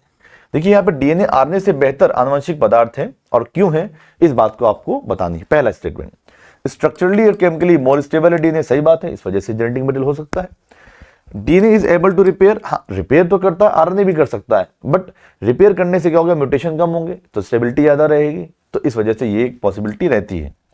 DNA has thymine and deoxyribose sugar, ये बात भी सही है। केमिकली स्ट्रक्चर बनाने के लिए डीऑक्सीराइबोज शुगर लेस रिएक्टिव होती, मोर स्टेबल होती, और थायमिन भी जानते हैं 5 मेथाइल यूरिसिल है, मोर स्टेबल लेस रिएक्टिव है, तो ये भी स्टेबिलिटी देंगे। तो भाई डीएनए इस वजह से भी जेनेटिक मटेरियल हो सकता है। DNA can express into protein directly, बेटा डीएनए प्रोटीन में डायरेक्टली एक्सप्रेस नहीं होता है, आरएनए के थ्रू होता है। DNA mutate at a slower rate, हाँ ये बात भी सही है, मैंने आपको बताया कि डीएनए अपने आप को रिपेयर करेगा तो म्यूटेशन के चांसेस कम रहेंगे, इस वजह से क्या होगा, DNA mutate at a slower rate, इस वजह से भी ये स्टेबल रहता है। एंड हेंस इस वजह से जो पॉइंट इसकी स्टेबिलिटी को डिफाइन कर रहे हैं वो बता रहे हैं कि ये इस वजह से जेनेटिक मटेरियल हो सकता है। यानी डीएनए संरचनात्मक रासायनिक रूप से अधिक स्थायी होता है, अपनी मरम्मत भी कर सकता है, ये बात भी सही है। डीएनए में थायमिन और डीऑक्सीराइबोज शर्करा होती है, ये बात भी सही है। फिर डीएनए प्रत्यक्ष रूप से प्रोटीन बनाता है, गलत, जबकि धीमी गति से उत्प्रेरित होता है, सही है। तो इसमें डी को छोड़ के सारे आंसर आना चाहिए, यानी कि ए, बी, सी और ई हमारा सेकंड आंसर आ जाएगा यहाँ पे, ठीक है ना बच्चों। चलिए आगे चलते हैं। क्वेश्चन नंबर बहुत अच्छा है 178, बहुत ध्यान से देखिएगा बच्चों। एक न्यूमेरिकल है यहाँ पे, कह रहा है कि 100 बेस पेयर्स हैं, तो मैंने यहाँ पे लिख दिया 100 बेस पेयर्स, और कह रहा है कि लीनियर बी डीएनए है, समझ में आ गया, लीनियर यानी ह्यूमन डीएनए, बी डीएनए है, इसमें टोटल 30 ग्वानिन। बच्चों अगर 100 बेस पेयर्स हैं और इसमें अगर 30 ग्वानिन है तो 30 ही क्या होंगे बोलो, साइटोसिन हो जाएंगे, तो टोटल ये 30 बेस पेयर हो गए, पक्की बात है। अगर 100 में 30 बेस पेयर कौन हो गए, मैंने लिखा 30 बेस पेयर हो गए यहाँ पे ग्वानिन एंड साइटोसिन के। तो 100 में अगर 30 बेस पेयर ग्वानिन साइटोसिन के हो गए तो 70 किसके हो गए, फिर 70 बेस पेयर हो जाएंगे एडेनिन एंड थायमिन के, पक्की बात है। तो calculate the number of hydrogen bond, यानी कि अगर बेस 100 बेस पेयर लंबी रेखीय डीएनए है तो दोनों रज्जुकों में अगर कुल 30 ग्वानिन है तो उसमें हाइड्रोजन बॉन्ड की संख्या निकालनी है। बच्चों आप बेस पेयर से हाइड्रोजन बॉन्ड की संख्या निकाल सकते हैं। आप बताइए ग्वानिन साइटोसिन के बीच में कितने बॉन्ड होते हैं, 3, तो 30 × 3 करेंगे तो आ जाएगा 90, और 70 बेस पेयर है तो 70 बेस पेयर और दोनों बेस पेयर के बीच में कितने बॉन्ड होंगे, 2, एडेनिन थायमिन में, तो यहाँ पे आ जाएगा 140, दोनों को ऐड करेंगे तो यहाँ पे आ जाएगा 230, तो 230 आंसर आना चाहिए हाइड्रोजन बॉन्ड्स का, बी ऑप्शन सबसे सुटेबल रहेगा। नेक्स्ट क्वेश्चन है बच्चों की एक मिस्टर एक्स हैं और अगर उन्हें सिस्टिक फाइब्रोसिस डिसीज है और वो होमोजाइगस है 3 लोकाई के लिए, 3 लोकाई के लिए वो होमोजाइगस है, मान लीजिए कि वो 3 लोकाई के लिए होमोजाइगस है, ठीक है, और वो बोल रहे हैं कि हेट्रोजाइगस है 2 लोकाई के लिए, और हमने मान लिया कि वो 2 लोकाई के लिए हेट्रोजाइगस है, ठीक है, मान लिया 2 लोकाई के लिए हेट्रोजाइगस है, ये हेट्रोजाइगस लोकाई हो गई, ठीक है, ये स्मॉल एक्स है और ये कैपिटल एक्स है। देन और एक सेक्स लिंक्ड ट्रेट है डी, इसके लिए हेमीजाइगस है, तो ये एक्स क्रोमोसोम जो होगा ना इस पे ही होगा, ये वाई क्रोमोसोम पे तो ये डी होगा नहीं, तभी तो हेमीजाइगस है। आपने पढ़ा होगा ये एक्स क्रोमोसोम है, ये वाई क्रोमोसोम है, और एक्स क्रोमोसोम में हेमीजाइगस कंडीशन होती है, single copy of allele present होती है, दूसरी कॉपी है ही नहीं। तो ये पूछ रहे हैं कितने टाइप के गैमेट बन सकते हैं, यानी मिस्टर एक्स को सिस्टिक फाइब्रोसिस है, 3 स्थलों के लिए समयुग्मजी है जो कि यहाँ पे दिख रहा है, 3 स्थलों के लिए होमोजाइगस है, 2 स्थलों के लिए विषम युग्मजी है जो कि दिख रहा है 2 स्थलों के लिए, और साथ ही साथ एक लिंग संलग्न डी हेतु हेमीजाइगस है। तो कितने प्रकार के युग्मक बनेंगे, तो आप जानते बेटा टाइप्स ऑफ गैमेट के लिए होता है फॉर्मूला 2 की पावर n, और यहाँ पे हेट्रोजाइगस कंडीशन लेते हैं तो 2 की पावर हेट्रोजाइगस तो यहाँ पे 2 दी हुई है, 2 लोग यहाँ पे हेट्रोजाइगस प्लस हेमीजाइगस को भी काउंट करना पड़ेगा बिकॉज एक ही कॉपी है, तो यहाँ भी 2 पॉसिबिलिटी बनेंगे, या तो डी जाएगा गैमेट में या तो नहीं जाएगा। तो यहाँ पे पॉसिबिलिटी अगर देखें तो 2 की पावर 3 के हिसाब से जाएगा, तो 2 की पावर 3 = 8 गैमेट बनेंगे, क्योंकि 2 हेट्रोजाइगस लोगाई के लिए 2 की पावर 2 लगेगी प्लस हेमीजाइगस के लिए 1 पावर और बढ़ानी पड़ेगी 2 की पावर 3, तो 8 आंसर हमारे पास में आ जाएगा, 4th आंसर। बच्चों एक बहुत ही इंपॉर्टेंट क्वेश्चन है, कह रहे हैं लास्ट क्वेश्चन है हमारा आज का ये, कह रहे हैं कि which of the following is not a type of RNA processing. पहला है removal of exon from hnRNA. HnRNA से व्यक्ति को हटाना। बच्चे एचएनआरएनए से व्यक्ति को हटा दोगे तो बचेगा क्या उसमें? एचएनआरएनए से इंट्रॉन्स को हटाना होता है, एक्सॉन्स को नहीं हटाना, यही तो गलत बात है। तो ये प्रोसेसिंग का टाइप नहीं हुआ, तो यही आंसर आ जाएगा। जबकि रिमूवल ऑफ इंट्रॉन्स एचएनआरएनए से होता है, यानी कि हम एचएनआरएनए से अव्यक्ति को हटाते हैं, सही बात है।